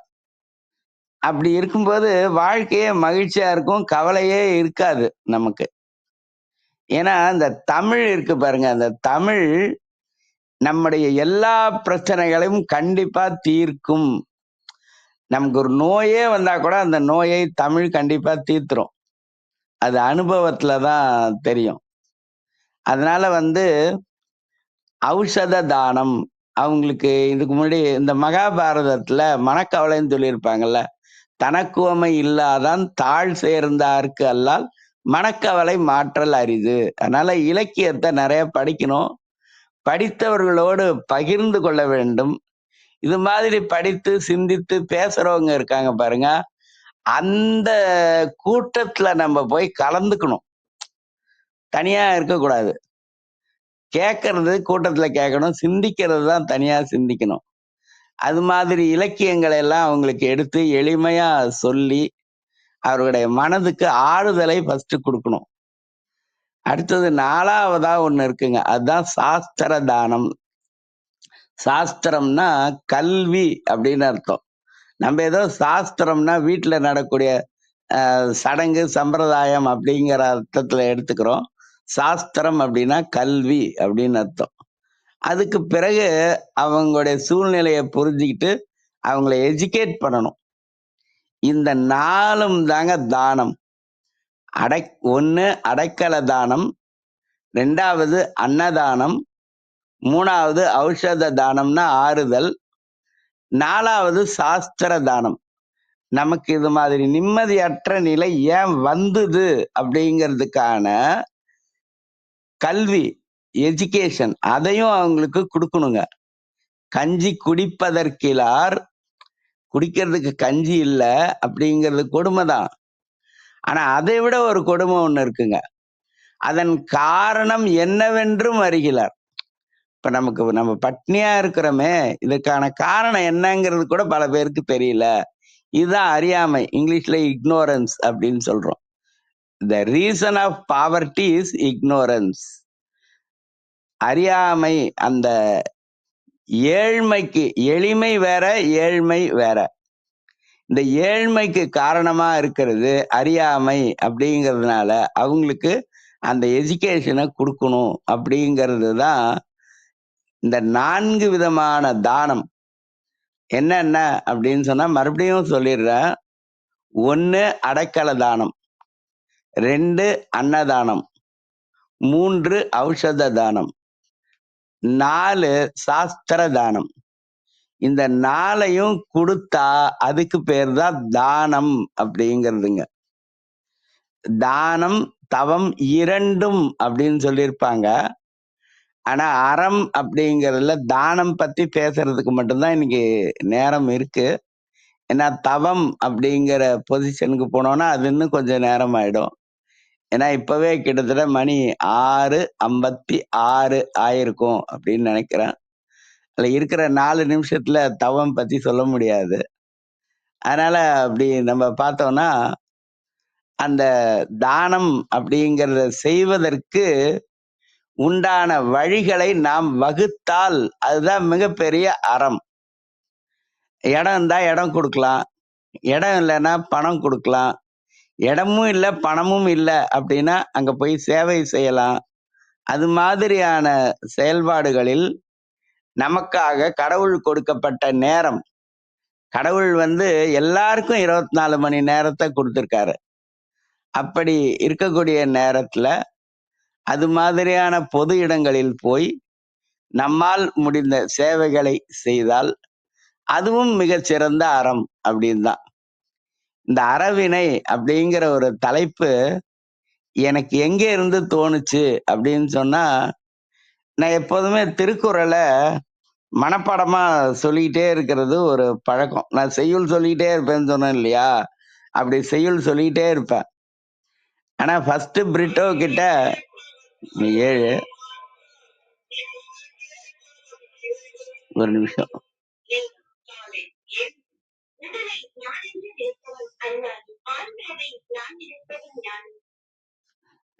எனக்கு மேல ஒண்ணு இருக்குதுங்க, ஆண்டவனுடைய அருள் அப்படிங்கிறது ஒண்ணு. அது மாதிரி எனக்கு மேல ஒரு கடிகாரம் ஒண்ணு இருக்கு, அது சொல்லிட்டே இருக்கும். என் மணி 7 அப்படிங்கிறத சொல்லிடுச்சு. அதன் அடிப்படையில பிரிட்டோ கிட்ட பேசும்போது நான் ஃபர்ஸ்ட் இருவினைன்னு கொடுத்தேன். அந்த திருக்குறள்ல கடவுள் வாழ்த்துல 5வது அதிகாரம் இருள் சேர் இருவினைன்னு வரும். அதுக்கப்புறம் நான் திருக்குறளை அப்படி சொல்லிக்கிட்டே இருந்தேன் பாருங்க. கடவுள் வாழ்த்து 10 திருக்குறளை முடிச்சுட்டு வான் சிறப்பு முடிச்சுட்டு அரண் வலியுறுத்தலுக்கு போகும்போது அதுல 3வது திருக்குறள், ஒல்லும் வகையான் அறவினை ஓவாதே செல்லும் வாயெல்லாம் செயல் அப்படிங்கிற திருக்குறளை அப்படியே சொல்லும் போதுதான் இருவினை பத்தி ஏன் பேசணும், அறவினை பத்தி பேசுவோம் அப்படின்னு எனக்கு தோணுச்சு. அப்புறம் ரிட்டக் தொலைபேசியில, சார் தலைப்பு அறவினைன்னு போட்டுக்கோங்க அப்படின்னு சொன்னேன். ஆனா அறவினையினுடைய அரை பகுதியை கூட இன்னைக்கு என்னால சொல்ல முடியல, அது மாதிரி நேரம் ஆயிடுச்சு. இருந்தாலும் கூட அடுத்தடுத்து வாய்ப்பு கிடைக்கிற போது, இப்ப இன்னைக்கு தானம் அப்படிங்கிறத 4 வகை பார்த்துருக்கோம். இந்த 4 வகையை தனித்தனியா பேசலாம், அது மாதிரி ஒரு விஷயம் இருக்கும். அதனால தானம் தவம் இரண்டும் தங்கா, இந்த தானம் தவம் இரண்டும் தங்கா வியனுலகம் வானம் வழங்காதெனின். இந்த வானம் வழங்குவது, வானத்திலிருந்து நமக்கு என்ன வருது அப்படின்னா மழை வருது, வெளிச்சம் வருது, இதெல்லாம் வருது. ஆனா இந்த இடத்துல குறிப்பிடப்படுவது மழை அப்படிங்கிறது தான். மனிதன் இந்த உலகத்தில் கருணை உடையவனாக இருந்தால் வானத்திலிருந்து கண்டிப்பாக மழை நமக்கு வந்து கொண்டே இருக்கும் அப்படிங்கிற அடிப்படையில நம்ம இன்னும் ஒரே ஒரு விஷயம் சொல்லிடுறேன். அதாவது நாம் உழைத்து சேர்த்த பணத்தை வைப்பதற்கு, பாதுகாப்பாக வைப்பதற்கு பல இடங்கள் இருந்தாலும் கூட அதை வைப்பதற்குரிய இடம் பசித்தவனுடைய வயிறு அப்படின்னு திருவள்ளுவர் சொல்லுவாரு. அற்றார், அற்றார் அப்படின்னா இல்லாதவர்கள், அழிப்பசி தீர்த்தல், அழிப்பசின்னா அழித்த பசி, அழிக்கின்ற பசி, அழிக்கும் பசி வினைத்தொகை. அற்றார் அழிப்பசி தீர்த்தல், அஃது ஒருவன் பெற்றான் பொருள் வைப்புழி, உழின இடம், பெற்ற பொருளை வைக்கக்கூடிய இடம் எதுன்னு சொன்னா இல்லாதவர்களுடைய, வழி இல்லாதவர்களுடைய பசியை தீர்க்கின்ற இடம்தான் பொருளை நாம் வைக்கக்கூடிய இடம் அப்படின்னு திருவள்ளுவர் சொல்லியிருப்பாரு. அது அன்னதானத்தினுடைய மேன்மையை குறிக்கக்கூடிய ஒரு இடம். 1867வது வருடம் வைகாசி மாதம் 11ஆம் தேதி, மே மாதம் 20ஆம் தேதி என்னுடைய குருவாக இருக்கக்கூடிய வள்ளல் பெருமான் தர்மசாலை அப்படின்னு ஒரு அன்னதானம் செய்வதற்கான ஒரு அமைப்பை தொடங்கினார். நண்பர்களே, பெரியோர்களே, தோழிகளே, தோழர்களே, அவர் அந்த அமைப்பை தொடங்குகிற போது பணம் எதையும் டெபாசிட்டா, நிரந்தர டெபாசிட்னு சொல்லுவோம்ல, பிக்சட் டெபாசிட், அப்படி எதையும் நிரந்தர வைப்பாக வைக்கவில்லை. நிலம் எதையும் இத்தனை ஏக்கர் அப்படின்னு எழுதி வைக்கல. அந்த நிறுவனத்தை, அந்த அமைப்பை மட்டுமே தொடங்கினார். அன்றைக்கு தொடங்கின அந்த அமைப்பு இன்றைக்கும் சிறப்பாக நடைபெற்று கொண்டிருக்கிறது. 1867 எப்படி விலைவாசி இருந்திருக்கும், அன்னைக்கெல்லாம் 1950 மத்தியானத்துல நல்ல சாப்பாடு 4 அணாவாம். அப்ப 1867 எப்படி இருந்திருக்கும் பாருங்க. அது இன்னைக்கு 200 ரூபாய், 250 ரூபாய் கூட இருக்கும். அது மாதிரியான நேரத்துல தர்மசாலையை தொடங்கினார். அதற்கென்று பணம் எதையும் அவர் கொடுக்கவில்லை. அதற்கென்று நிலத்தையும் அவர் வைக்கவில்லை. ஆனாலும் கூட அது இன்றைக்கு வரைக்கும் தொடர்ந்து நடைபெறுகிறது என்பது ஒரு உண்மை. தொடர்ந்து நடைபெறுகிறது மட்டுமல்ல, அது வளர்ச்சி அடைந்து வருகிறது அப்படிங்கிறதும் உண்மை. இந்த உண்மைக்கெல்லாம் காரணம் என்ன அப்படின்னு சொன்னா, அறம் அப்படிங்கிறது தான். இந்த அறம் என்பதுதான் இறைவன் என்று சொல்லப்படுகிற இயற்கையினிடத்தில் இருந்து மனித குலத்துக்காக, இந்த உலகத்துல இருக்கக்கூடிய எல்லா உயிர்களுக்காகவும் தோன்றிய ஒரு பண்பு. அந்த பண்பை நாமும் வளர்ப்போம், வாழ்வோம். நன்றி, வணக்கம். நன்றிங்க ஐயா. மிகவும் சிறப்பான ஒரு உரையினை அதிகாலை அன்பு பரிசாக வழங்கிய தருணங்களுக்காக சுலரங்க சொந்தங்களாகிய அன்பு நண்பர்கள் ஒவ்வொருவருடனும் இணைந்து சரித்திரம் படைப்போம் தளம் தங்களுக்கு மனம் நிறைந்த நன்றிகளையும் வாழ்த்துக்களையும் பாராட்டுகளையும் பகிர்ந்து கொள்வதில் பெருமகிழ்வு கொள்கின்றது. அன்பு ஐயாவின் உரையினை நமது தளத்தின் 500வது நிகழ்வு அன்று நாம் கேட்கக்கூடிய ஒரு வாய்ப்பு கிடைத்திருந்தது. அதனைத் தொடர்ந்து இன்று 539வது நாள் நிகழ்வில் ஐயா அவர்கள் அறவினை சார்ந்த ஒரு அற்புதமான சிறப்புரையை நம்மிடையே வழங்கியுள்ளார்கள். 601வது நிகழ்வும் அன்பு ஐயா அவர்கள் ஏற்கனவே தலைப்பினை கொடுத்துள்ளார்கள். தளர்வரியா மனம் என்ற ஒரு அற்புதமான தலைப்பினை நமக்கு கொடுத்துள்ளார்கள். எப்பொழுதுமே ஒவ்வொரு வாரமும் வார இறுதியில் அழைத்து நமது தளத்தின் செயல்பாடுகள் குறித்தும் வளர்ச்சி குறித்தும் எப்பொழுதுமே பெருமிதம் பட்டுக்கொள்ளக்குவதில் ஐயா அவர்கள் எப்பொழுதும் முன்னிலையில் இருப்பவர்கள். அது மட்டுமல்லாமல் எப்பொழுதும் ஊக்கப்படுத்தி ஒவ்வொரு முறையும் சிறப்பாக செயல்படுகள் என்ற ஒரு ஆக்கத்தினை நமக்கு அளிக்கக்கூடியவராக எப்பொழுதும் இருப்பவர். செழுமையான கருத்துக்களுக்கு சொந்தக்காரர். இன்று நம்மிடையே அற்புதமான கருத்துக்களை பகிர்ந்து கொண்ட தருணங்களுக்காக அன்பு ஐயா அவர்களுக்கு மீண்டும் ஒரு முறை நன்றி பாராட்டுகின்றோம். நாளை நமது தளத்தில் ஒரு புத்தக அறிமுக விழா அரங்கேற இருக்கின்றது. திருச்சிராப்பள்ளி புனித ஜோசப் கல்லூரியில் தமிழ்துறை இணை பேராசிரியராக இருக்கக்கூடிய முனைவர் ஜா சலேத் அவர்கள் எழுதிய ஆதன் என்ற புத்தக வெளியீட்டு விழா நாளை நமது தளத்தில் அரங்கேற இருக்கின்றது.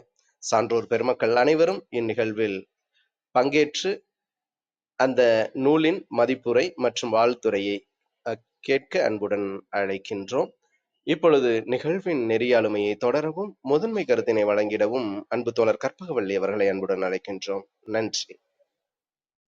நன்றிங்க தோழர். அனைவருக்கும் வணக்கம். அர்த்தநாரி ஐயாவுக்கு நன்றி. அறவினை அப்படிங்கிற தலைப்புல இன்றைக்கு நிறைய கருத்துக்கள் பகிர்ந்துகிட்டதற்கு மிக்க மிக்க நன்றி. நமக்கு எப்படி ஒரு இதயம் தான் இருக்கு, ஒரு உயிர் தான் இருக்கு அப்படிங்கிறது மாதிரி ஒரு சொல் தான் இருக்கு. ஒரே ஒரு சொல் தான் ரொம்ப முக்கியமான சொல். அது என்ன சொல் அப்படின்னா அறம். அந்த அறம் தான் நம்ம பண்பா மாறுது. அந்த அறம் அப்படிங்கிறது பல பண்புகளாக வடிவெடுக்குது. இததான் திருவள்ளுவரும் பண்புடைமை அப்படின்னு சொல்லி ஒரு அதுக்கான பேராகவும் தலைப்பாகவும் வச்சிருக்காரு. நம்ம திருக்குறள் அப்படிங்கிறத நம்ம படிக்காம விட்டுட்டோம்னா அது நமக்கு மிகப்பெரிய இழப்பு. ஆனா நமக்கு எப்பவுமே எதுவுமே இல்லை அப்படின்னா கூட நம்ம கூட எப்பவும் இருக்கிறது நம்ம கத்துக்க வச்சிருந்தோம்னா திருக்குறள் என்பது நம்ம கூட எப்பவுமே ஒரு வற்றாத இருப்பாக இருக்கும். அறம் எதுல இருந்து தொடங்குது அப்படின்னு பார்த்தோம்னா அன்புல இருந்து தான் தொடங்குது. இப்ப தொடக்கம் இருந்தா முடிவு இருக்கணும். எங்க முடியுது அப்படின்னா அறம் தன்னை போல் பிறரையும் நேசிக்கும் இடத்தில் தான் அறம் நிறைவடைகிறது. வள்ளலார் அவர்களும் சொல்றாரு, நான் உரைத்த வார்த்தை எல்லாம் நாயகன் தன் வார்த்தை அப்படிங்கிறதையும் சொல்றாரு. அந்த மாதிரி சொல்றாரு. சான்றாமை அப்படிங்கிற ஒரு அதிகாரத்தையும் ஐயா சொன்னாங்க. அதுல என்ன சொல்லியிருக்காங்கன்னா, அன்பு, நான், ஒப்புரவு, கண்ணோட்டம், வாய்மை இது 5ம் ரொம்ப முக்கியம் அப்படிங்கிறாங்க. நான் அப்படிங்கிறது கண்ணோட்டம் அப்படிங்கிறது இரக்கம் அப்படிங்கிறதும் இந்த 5ம் ரொம்ப ரொம்ப முக்கியம் அப்படிங்கிறதையும் சொல்றாங்க. பண்புடையவர்களால் தான் இந்த உலகம் நிலைத்து இருக்கிறது அப்படிங்கிறதும் முக்கியமா சில உறவுகள் நம்ம வாழ்க்கையில எப்பவுமே ரொம்ப முக்கியம். அதுல ரொம்ப முதன்மையாக பாட்டி, அம்மா, அத்தை இந்த 3 உறவுகளும் ரொம்ப முக்கியமான உறவுகள் அப்படின்னாரு. அடுத்ததாக அறம் செய்ய விரும்பு அப்படிங்கிற ஒரு சொற்றொடர் தான் ரொம்ப ரொம்ப முக்கியம் நம்ம வாழ்க்கையில. நம்ம அறம் செய்யறத ஆங்கிலத்துல சொன்னப்போனா லைக் அப்படிங்கிற சொல்லுவோம். அதுதான் லைஃபும் கூட அப்படிங்கிறதும் அந்த மாதிரி ஒரு ஒய்ஃப் அப்படிங்கிறது இதுல எல்லாத்துக்குமே ஒரு ஒரு எழுத்து தான் வித்தியாசம் வரும். அதுல என்னன்னா நம்ம அறம் செய்யறது அப்படிங்கிறது நம்ம வாழ்க்கை எங்க தொடங்குதுன்னா இல்வாழ்க்கையில தான் அந்த அறம் அப்படிங்கிறது தொடங்குது அப்படிங்கிறதும் இந்த அரண் வலியுறுத்தல் அப்படிங்கிற அதிகாரத்திலேயே இல்வாழ்க்கை அப்படிங்கிற அதிகாரத்துல எல்லாம் இதை பத்தி சொல்லியிருக்காங்க. இல்வாழ்க்கை அப்படிங்கிறது தான் நம்மளுடைய வாழ்க்கையாகவும் இருக்கிறது. அறத்தை செய்வதுதான் நல்வினை. அறம் செய்வதற்கான ஒரு நிலை இருக்கிறது தான் இல்லறம் அப்படின்னு நம்ம சொல்றோம். திருக்குறளின் சிறப்பு என்னன்னா இதயத்திலோ இல்ல இல்லத்துல இல்லாம கூட இருக்கலாம் திருக்குறள். ஆனா நம்ம கூட எப்பவுமே இருக்க இணையத்தில் திருக்குறள் இருக்கிறது. அதனால நம்ம தொடர்ந்து திருக்குறளை கற்றுக்கொள்ள வேண்டும். குறுந்தொகையில என்னன்னா வினையே ஆடவர்க்கு உயிர் அப்படின்னு சொல்றாங்க. ஆண்கள்னா போகணும், வேலை செய்யணும், பொருளீட்டணும் அப்படிங்கிறது. மகளிருக்கு என்ன அப்படின்னு பார்த்தா மனையுறை மகளிருக்கு ஆடவர் உயிர் அப்படின்னு சொல்றாங்க. அதுல மகடு அப்படிங்கிற ஒரு சொல்லும் இருக்கு. அது மகளிரை குறிக்கும் அப்படிங்கறதும் சொன்னாங்க. அந்த காலத்துல எல்லாமே இந்த தானம் பண்றது அப்படிங்கிறது ரொம்ப முக்கியம். மற்றவர்களுக்கு கொடுக்கறது அதை எப்படி வச்சிருந்தாங்கன்னா 6ல் 1 பங்கு அதை வரியாக கொடுக்கணும் அப்படிங்கிற மாதிரி கூட ஒரு பழக்கம் இருந்தது. அடுத்ததாக சமணத்துல சொல்லப் போனாக்க தானம் தவம் 2ம் ரொம்ப ரொம்ப முக்கியம். உலகம் செழிப்பாக இருக்கிறதுக்கு இல்லறத்தில் இருப்பவர்கள் தானம் செய்ய வேண்டும், துறவரத்தில் இருப்பவர்கள் தவம் செய்ய வேண்டும் அப்படிங்கிறது முக்கியம். இந்த 3D இருக்கு, டிசீஸ், டிசபிலிட்டி, டெத். இது எப்ப வேணாலும் நமக்கு வரும். ஆனா இதை தள்ளி போட முடியுமா அப்படின்னா நம்ம மற்றவர்களுக்கு கொடுத்து உதவி கருணையான உள்ளத்தோட இருக்கும்போது இதை நம்ம தள்ளி போட முடியும். இன்னொரு பழமொழியும் இருக்கு, தனக்கு மிஞ்சினால்தான் தானமும் தர்மமும் அப்படின்னு சொல்லுவோம். ஏன்னா நமக்கு முதல்ல நம்மளோட தேவைகளை பார்த்துக்கலாம், அதுக்கப்புறம் தான் மற்றவர்களுக்கு கொடுக்கறது அப்படிங்கிறதாக நம்ம இன்னைக்கு புரிஞ்சு வச்சிருக்கோம். ஆனால் அதோடைய அர்த்தம் அப்படிங்கிறது வேற. நம்ம வாங்கி வைக்கிற பணம் சொத்தோ இல்ல சேர்த்து வைக்கிற பணமோ நகையோ அது நமக்கு மிஞ்ச போவது கிடையாது. எதுவுமே நமக்கு கடைசியாக மிஞ்சுவதுன்னு பார்த்தா நமக்கு கொடுக்கிற அந்த தானம் மட்டுமே. சுற்றம் அப்படின்னா என்ன அர்த்தம்னா சுற்றி இருப்பவர்களும் பற்றி இருப்பவர்களும், அதற்கு பேர் தான் நம்ம சுற்றம் அப்படிங்கிறதையும் சொல்றோம். நம்ம தொடர்ந்து நோ பீஸ் ஆஃப் மைண்ட் அப்படின்னு சிவாஜி அவர்களோட 1000 வசதிகள் இருந்தும் நோ பீஸ் ஆஃப் மைண்ட் அப்படின்ற ஒரு சிவாஜி பாடல் வரிகள் வரும். அந்த ஏன் நோ பீஸ் ஆஃப் மைண்ட் வருது அப்படின்னா நிறைய பிரச்சனைகள் இன்றைக்கு சவால்களோட இருக்கவங்க ஏதாவது வீட்டை விட்டு வெளியே போனாலாவது அந்த பிரச்சனை சால்வ் ஆகுமா அப்படின்னு பாக்குறாங்க. ஐயா சொன்ன மாதிரி குக்கிங் வெளியே போய் சாப்பிட்டா கூட பிரச்சனை தீந்துரும்னு இன்னைக்கு குக்கிங் எல்லாம் புக்கிங் தான் இருக்கு அப்படிங்கிறதையும் நிறைய இடத்துல அப்படிதான் நடக்குது. அந்த மாதிரி இருக்கவங்களுக்கு உணவு இல்லாதவர்களுக்கு கஷ்டத்துல இருப்பவர்களுக்கு நம்ம முதல்ல கொடுக்க வேண்டிய தானம் அப்படின்னு பார்த்தோம்னா அடைக்கல தானம். அதுதான் முதன்மையான தானம். அவங்களுக்கு ஒரு புகலிடம் கொடுக்கணும். அடுத்தது அவர்களுக்கு சாப்பாடு கொடுக்கணும், உணவு கொடுக்கணும். அந்த உணவு மற்றவர்களுக்கு இல்லாதவர்களுக்கு கொடுக்கும்போது அது அன்னதானம் ஆகுது. அடியவர்களுக்கு கொடுக்கும் போது அது அமுத அழித்தல் அப்படின்னு நம்ம சொல்றோம். அடுத்ததாக ஔஷத தானம். ஔஷத தானம் அப்படிங்கிறது மனம் ரொம்ப சோர்ந்து இருப்பாங்க, அவங்களுக்கு நம்ம கொடுக்க ஒரு மன ஆறுதல் கொடுக்கிறது தான் அந்த மனதுக்கான மருந்தை கொடுப்பதுதான் ஔஷத தானம் அப்படிங்கிறது. மகாபாரதம் அப்படிங்கறத இன்னைக்கு இருந்தா மெகாபாரதம் அப்படின்னு கூட சொல்லலாம்.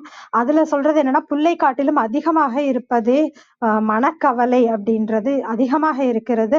கூட்டத்துல நம்ம நல்ல விஷயங்களை கேட்கணும், ஆனா தனிமையில நம்ம சிந்திக்கணும். அந்த மாதிரி சிந்திக்கும் போது இந்த மனக்கவலை அப்படிங்கிறது நிவர்த்தி பண்ண முடியும். சாஸ்திர தானம் அடுத்ததாக. இப்ப இல்லாதவங்களுக்கு நம்ம அடைக்கலம் கொடுத்தாச்சு, உணவு கொடுத்தாச்சு, அடுத்தது நம்ம ஆடை கொடுக்கணும். ஆடையிலும் பொறுத்துக்கொள்ளும். சாஸ்திர தானம் அப்படிங்கிறது கல்வி. ஏன்னா ஏழ்மைக்கு காரணம் அறியாமை அப்படிங்கும்போது அந்த அறியாமையிலிருந்து வெளியே வர்றதுக்கு அவங்க படிச்சிருக்கணும். அதனுக்கா அந்த அறிவை கொடுக்கறது தான் அந்த சாஸ்திர தானம் அப்படிங்கிறத சொல்லலாம். அடுத்தது தமிழ் எல்லா பிரச்சனைகளையும் நம்ம தீர்த்து வைக்கும் அப்படிங்கறத ஐயா சொன்னாங்க. நம்ம எப்பவும் அந்த செயலோ குரலோ தொடர்ந்து சொல்லிட்டே இருக்கும் பொழுது நமக்கு எல்லா பிரச்சனைகளுக்குமான தீர்வு அப்படிங்கிறதும் இருக்கும்.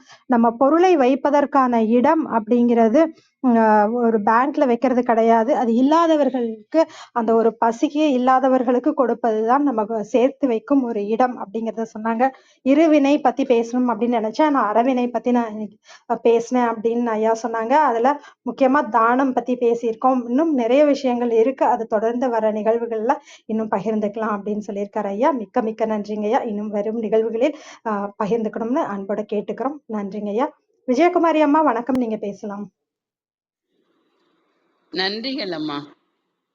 வாழ்க வையகம், வாழ்க வையகம், வாழ்க வளமுடன். குரு வாழ்க, குருவே துணை. சரித்திரம் படைப்போம் தளத்திற்கு நன்றி. அதை எடுத்து தினந்தோறும் சரித்திரம் படைத்து கொண்டிருக்கும் ஆரோக்கிய பிரீட்டா ஐயா அவர்களுக்கு பல கோடி நன்றிகள். அதில் நடைபெற்று கொண்டிருக்கும் சிந்தனை சிற்பி கற்பகவள்ளி அம்மா அவர்களுக்கும் பல கோடி நன்றிகள். கற்பனை களம் ரேவதி அம்மா அவர்களுக்கும் பல கோடி நன்றிகள். சரித்திரம் படைப்போம் தளத்தில் இருந்து சித்திரம் படைத்து கொண்டிருக்கும் வேல்ராஜ் ஐயா அவர்களுக்கும் மனமார்ந்த நன்றிகளும் வாழ்த்துக்களும். இப்போ இன்று இதில் வந்து நடைபெற்று நமக்கெல்லாம் அரிய பெரிய கருத்துக்களை வாரி வழங்கிய ஐயா பேராசிரியர் அர்த்தநாரி ஐயா அவர்களுக்கும் பல கோடி நன்றிகள். மற்றும் நம் குழுவில் குழுமி இருக்கும் அனைத்து அன்பு உள்ளங்களுக்கும் என் மனமார்ந்த நன்றிகளும் வாழ்த்துக்களும். வாங்க வாழ்த்தும் பயனுக்கும் போயிடலாம். அமைதியா உட்காந்துக்குவோம், கண்களை மூடிக்கிங்க. நாம் அமர்ந்துள்ள இந்த இடம் முழுவதும் நல்ல தூய தெய்வீக ஆற்றலே நிரம்பின. உணர்ந்து பாருங்க. அருட்பேராற்றல் உடலிலே உயிரிலே அலை அலையாக பாய்ந்து நிரம்புவதை உணர்கிறோம். அன்னைக்கு வணக்கம், தந்தைக்கு வணக்கம், அருள்நிறை ஆசான் வேதாத்திரி மகரிஷி அவர்களுக்கு வணக்கம். குருவாழ்க, குருவே துணை. அருட்பேராற்றல் இரவும் பகலும் எல்லா நேரங்களிலும் எல்லா இடங்களிலும் எல்லா தொழில்களிலும் உறுதுணையாகவும் பாதுகாப்பாகவும் வழிநடத்தியாகவும் அமையுமாக. வாழ்க வளமுடன், வாழ்க வளமுடன், வாழ்க வளமுடன். அருட்பேராற்றல் கருணையினால் இங்குள்ள அனைவரும் நல்ல உடல் நலம், நீல ஆயுள், நிறை செல்வம், உயர் புகழ், விஞ்ஞானம் பெற்று சிறந்தோங்கி வாழ எல்லாம் வல்ல இறைநிலையோடு இணைந்து வாழ்த்தி மகிழ்கின்றேன். வாழ்க வளமுடன், வாழ்க வளமுடன், வாழ்க வளமுடன். இறையாற்றலே பக்கத்துணையாகவும் பக்க பலமாகவும் இருந்து வழி நடத்துவார்கள். நன்றிகள் ஐயா. ஐயா அவங்க நிறைய கருத்துக்களை நமக்குலாம் கொடுத்துருக்காங்க. எடுத்ததுமே காலையிலேயே என்ன சொல்லியிருக்காங்கன்னா, ஓடி ஓடி உழைக்கணும், ஊருக்கெல்லாம் கொடுக்கணும், ஆடி பாடி மகிழணும், அன்பை நாளும் மதிக்கணும். அப்புறம் ரெண்டாவது, தன்னை போல பிறரை என்னும் தன்மை வேண்டுமே, அந்த தன்மை வர உள்ளத்திலே கருணை வேண்டும். அற்புதங்கள் ஐயா. காலையிலேயே எவ்வளோ ஒரு சுறுசுறுப்பான வார்த்தைகள், அப்படியே நம்மளை எல்லாம் தூக்கி நிறுத்தி உசுப்பி அந்த இதை நமக்கு கொடுத்துட்டாங்க. அதை உணர்ந்து நம்ம வந்து செயல்படணும். ஐயா அவங்க நிறைய தத்துவம் சொன்னாங்க இன்னைக்கு. அன்பு, நாணம், ஒப்புரவு, கண்ணோட்டம் எல்லாம் பற்றி ஒவ்வொன்றுக்கும் அற்புதமாக சொல்லி கொடுத்தாங்கன்னு தான் சொல்லுவேன். அன்பில்தான் அறம் துவங்குகிறது. அன்பா இருந்தாதாங்க அந்த மனசுல அறம் செய்யணுங்கிற ஒரு எண்ணமே வரும். அது உண்மை. அப்புறம் குடும்பத்துல வந்து குழந்தைங்க மேல யாரு ரொம்ப அன்பு செலுத்துறாங்கன்னா பாட்டி அம்மா தான், அம்மாவை விட. அதே மாதிரி அத்தையும், இவங்க 2 பேரும் அம்மாவை விட குழந்தைங்க மேல அன்பு செலுத்துறவங்க. உண்மைதானுங்க ஐயா, நானும் உணர்ந்திருக்கேன். வாழ்க்கையில நாம சிந்தித்து செயல்பட வேண்டும். சிந்திக்கணும், நம்ம இதை செய்யலாமா செய்யக்கூடாதான்னு சிந்திச்சு முடிவு எடுத்தோம்னா எல்லாத்துலயும் இருந்து தப்பிச்சுக்கலாங்க. வாழ்க்கை வந்து நேர் பாதையில போயிட்டு இருக்கோம். எவ்வளவு துன்பங்கள் வந்தாலும் துயரங்கள் வந்தாலும் நம்ம வந்து சுதந்திரக்கூடாது. அப்புறம் வந்து அறத்தில் சிறந்தது இல்லறம். அந்த இல்லறம் தாங்க சிறந்த வாழ்க்கை. ஐயா சொன்ன மாதிரி அந்த இல்லறத்துல தெளிவு, அன்பு, ஆதரவு இருந்தாதான் நம்ம வேற எல்லாம் செய்ய தோணும். ஐயா சொல்ற மாதிரி அன்னதானம் இது இதுவா இருந்தாலும் அந்த இல்லறத்துல அந்த மகிழ்ச்சி வேணும். உண்மைதாங்க ஐயா. இந்த திருக்குறள் எங்க தொடங்குறதுன்னா மிக அருமையா சொன்னாங்க. இல்லறத்துல தாங்க அந்த திருக்குறள் தொடங்குகிறது. அப்புறம் அறத்தை செய்வது, அறம் செய்வதற்கான இடம் இல்லறம். மிக தெளிவு ஐயா. அதான் அந்த இல்லறத்துல அன்பு இருந்தாதான் நம்ம வந்து அறம் செய்ய முடியும். துறவியாக இருக்கிறவங்க எல்லாம் தவம் செய்யணும். இல்லறத்துல உள்ளவங்க வந்து தானம் செய்யணும். அற்புதமான உணர்த்துதல் ஐயா. மிக்க நன்றிகள் ஐயா. ரொம்ப அருமையா நிறைய கருத்துக்களை சொல்லியிருக்கீங்க.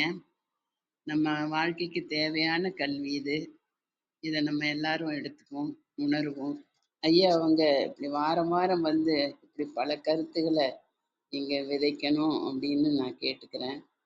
ஐயா அவங்க நல்ல உடல்நலம், நீள ஆயுள், நிறை செல்வம், உயர் புகழ், விஞ்ஞானம் பெற்று சிறந்தோங்கி வாழ வேண்டும்.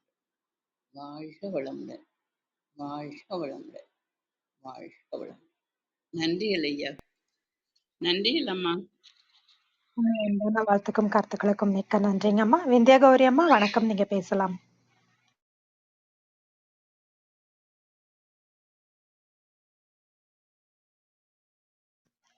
விந்தியா கௌரி அம்மா. ரேவதி வணக்கம், நீங்க பேசலாம். வணக்கம் வள்ளி, வணக்கம் அனைவருக்கும். இன்னைக்கு அறவினை அப்படிங்கிற தலைப்புல ஐயா நிறைய எடுத்துக்காட்டுகள் வந்து சொன்னாங்க. அது நம்ம நடக்கிற வாழ்க்கையாகட்டும், அதுக்குள்ள திருக்குறள், அந்த மாதிரி நிறைய விஷயங்கள் அப்படியே ஐயாவுடைய கிளாஸ்ல உட்கார்ந்துருந்தா எப்படி இருக்குமோ அதே மாதிரிதான் எனக்கு இருந்தது. அப்பப்போ தமிழாக்கம் ஒவ்வொன்றுக்கும் வந்து இங்கிலீஷ்ல சொல்றதும் சரி, நகைச்சுவையா சொல்றதும் சரி, அது மாதிரி ரொம்ப அருமையான விஷயங்களை வந்து ஐயா நம்ம கிட்ட பகிர்ந்துக்கிட்டாங்க. அதுல முக்கியமா அந்த தனக்கு மிஞ்சித்தான் தானமும் தர்மம்ங்கிறது அடிக்கடி நம்ம குடும்பங்கள்லயே வந்து பயன்படுத்துற ஒரு முக்கியமான பழமொழியாக இருக்குது. ஏன்னா ஏதாவது பண்ணணும்னு சொன்னோம்னாலும் நம்ம வந்து இல்ல ஃபர்ஸ்ட் நம்மளுக்கு பாரு, அப்படிதான் பழமொழியே அந்த காலத்துல பெரியவங்க சொல்லியிருக்காங்க அப்படின்னு வந்து ஒரு எடுத்துக்காட்டு வரும்.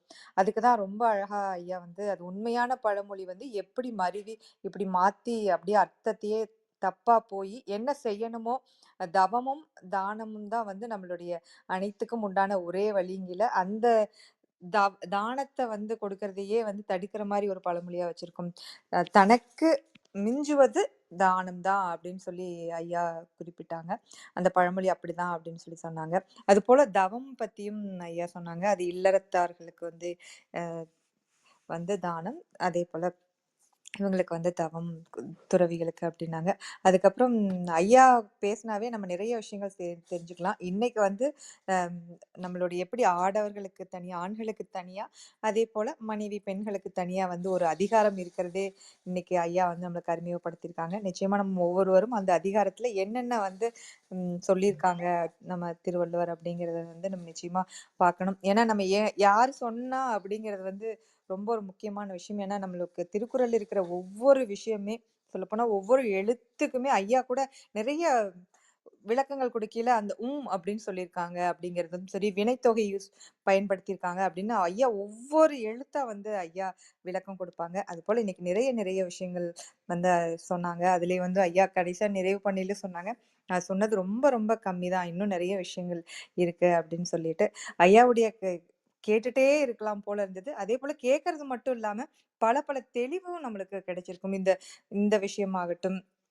கணவன், மனைவி அந்த மாரி எந்தெந்த விஷயங்கள்ல வந்து தெளிவு வேணுமோ, அத்தனை தெளிவும் ஐயாவுடைய பேச்சுல கிடைக்கும். அதேபோல வள்ளலார் அவர்கள் உள்ள ஐயாவுடைய நம்மளுடைய அந்த தர்ம சாலை அப்படிங்கிறத பத்தியும் சொன்னாங்க. ஏன்னா, நம்மளுக்கு எல்லாத்துக்கும் வந்து இருந்தே வந்து தானம் கொடுக்கணும். உணவு வந்து நம்ம பகிர்ந்தளிக்கணும் அப்படின்னு சொல்லி ஒரு ஆழமா ஒரு விஷயத்த வந்து உருவாக்குச்சு அப்படின்னா, அது நம்மளுடைய வள்ளலார் அவர்களுடைய அந்த அன்னதானம் இதுதான். ஏன்னா, அதுக்கு முன்னாடி யார் அப்படி சொல்லியிருக்காங்க அப்படின்னு சொல்லி தெரியல. ஆனா வந்து நிச்சயமா அன்னதானம், அது அன்னம் தானம்னு கூட சொல்லக்கூடாது அப்படின்னு சொல்லி சொல்லுவாங்க. அன்னம் பகிர்தல் அப்படின்னு சொல்லி சொல்லணும்னு சொல்லுவாங்க. அது மாதிரி நிறைய விஷயங்கள் வந்து குறிப்பிட்டாங்க. அதுல ஐயா சொன்னதுல அடிக்கடி எல்லாரும் எடுத்துக்கொள்ள வேண்டியது வந்து, நம்ம வந்து யாராவது தானம் கொடுக்கறது, யாராவது கொடுக்கல தடுக்க கூடாது. அதை தடுத்தா எப்பேற்பட்ட பாவங்கள் வரும் அப்படிங்கிறதையும் திருக்குறள்லயே சொல்லியிருக்கிறது சொன்னாங்க. முதல்ல உடையே இல்லாம போகும். ஏன்னா உடை இருந்ததுன்னா ஏதாவது வெளிய போய் யாராவது தானம் கொடுக்கறதாவது வாங்கி சாப்பிடலாம். அந்த நிலைமை கூட நம்மளுக்கு மிஞ்சாது. அந்த அளவுக்கு தானம் கொடுக்கறத தடுக்க கூடாது அப்படிங்கிறதையும் ஐயா குறிப்பிட்டாங்க. நிறைய நிறைய விஷயங்கள் தெரிஞ்சுக்கிட்டேங்க ஐயா. ரொம்ப அழகா அப்படியே பயணிச்ச மாதிரி இருந்தது அப்படியே உங்களுக்குள்ளேயே. மிக்க மிக்க நன்றிங்க ஐயா. மிக்க நன்றி. நன்றிங்க ரேவதி. நிறைய கருத்துக்கள் ஐயா சொன்னதை அப்படியே மீண்டும் நினைவுபடுத்துனீங்க. அதுல முக்கியமா நம்ம தெளியணும். நம்ம என்ன கேட்குறோமோ, ஐயா சொன்ன மாதிரி நிறைய தெளிவு வரும் இந்த பேச்சை கேட்கும்போது. அது கூட்டத்துல கேட்குறோம், தனியா நம்ம சிந்திச்சு தெளிவு பெறணும். அதுல ரொம்ப நன்றிங்க ரேவதி. ராமச்சந்திரன் ஐயா வணக்கம், நீங்க பேசலாம்.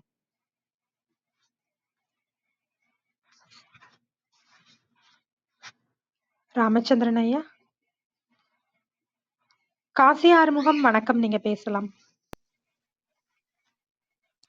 அனைவருக்கும் இனிய காலை வணக்கம். உண்மையிலே வந்து நாம் ரொம்ப கொடுத்து வச்சவங்கன்னு தான் சொல்லணும். ஏன்னா ஒரு ஆசிரியருக்கு கீழேனா ஒரு மாணவன் மட்டும்தான் நம்ம கேட்க முடியும். ஒரு மாணவர்கள் மட்டும்தான் ஒரு ஆசிரியரோட உரைகளையோ அவங்களோட பாடத்தையும் நம்ம கேட்க முடியும். நம்மக்கிட்ட வந்து ஏகப்பட்ட ஆசிரியர்கள் இருக்காங்க.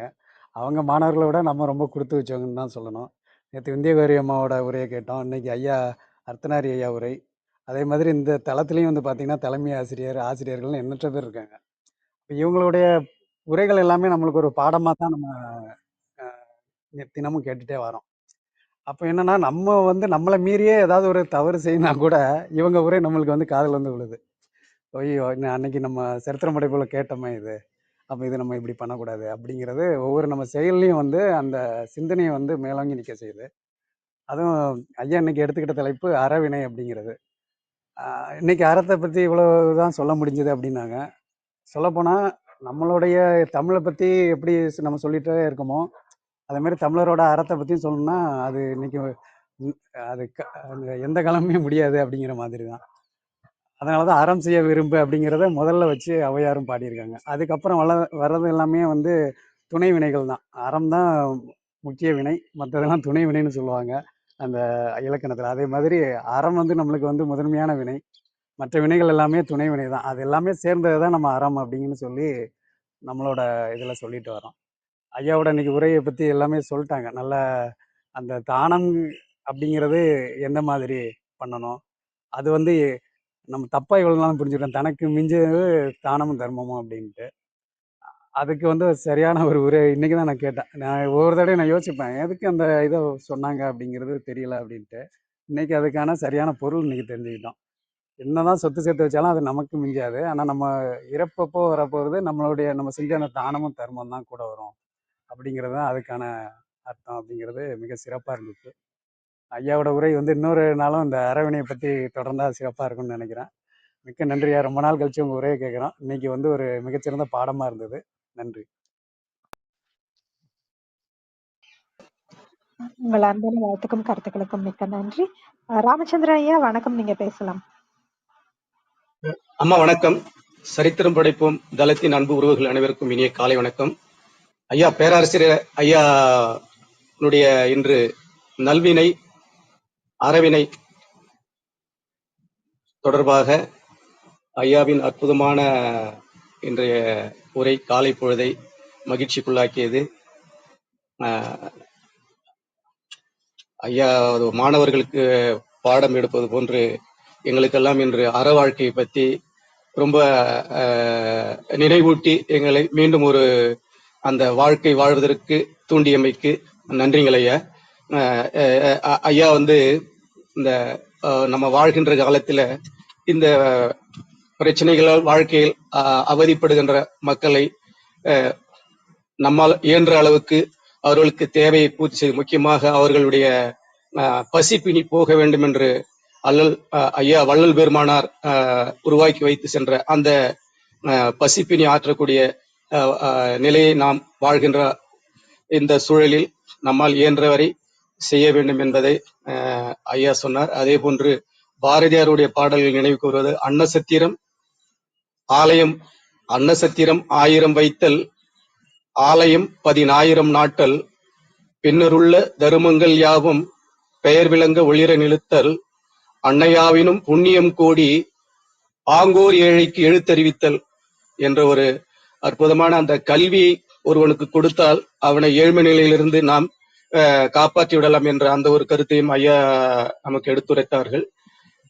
வாழ்க்கையில் நாம் வாழ்கின்ற இந்த காலத்தில் நாம் இயன்றவரை அறம் செய்ய விரும்பி வாழ்வை வளமாக்குவோம். ஐயாவுடைய இன்றைய சொற்பொழிவுக்கு மிகவும் நன்றி. வணக்கம். வாழ்க வையகம், வாழ்க வளமுடன். உங்கள் அன்பான வாழ்த்துக்கும் கருத்துக்களுக்கும் மிக்க நன்றிங்க ஐயா. விந்திய கௌரி அம்மா இருக்கீங்களா? ராணி அம்மா வணக்கம், நீங்க பேசலாம். வணக்கம்மா. அவையில் அனைவருக்கும் அன்பு வணக்கம். இனிய இந்த காலை பொழுதுல ஒரு நல்லதொரு என்ன சொல்றது, அருமையான அமைதியான ஒரு ஆற்றொழுக்கு நடை போல அர்ஜுனா கொடுத்த உரை ரொம்ப நல்லா இருந்தது. நான் என்னால் இணைய முடியல, ஒரு 10 நிமிஷத்துக்கு மேல இணையவே முடியல. அப்புறம் கற்பகல்யா அம்மா அந்த லிங்க் வச்சுக்கிட்டு தான் வந்தேன். நான் இடையில தான் பொறுத்துறது முழுசா முதல்ல இருந்து கேட்க முடியல. அவருடைய உரைகள்லாம் நான் எல்லா இடத்துல கேட்டிருக்கிறேன்.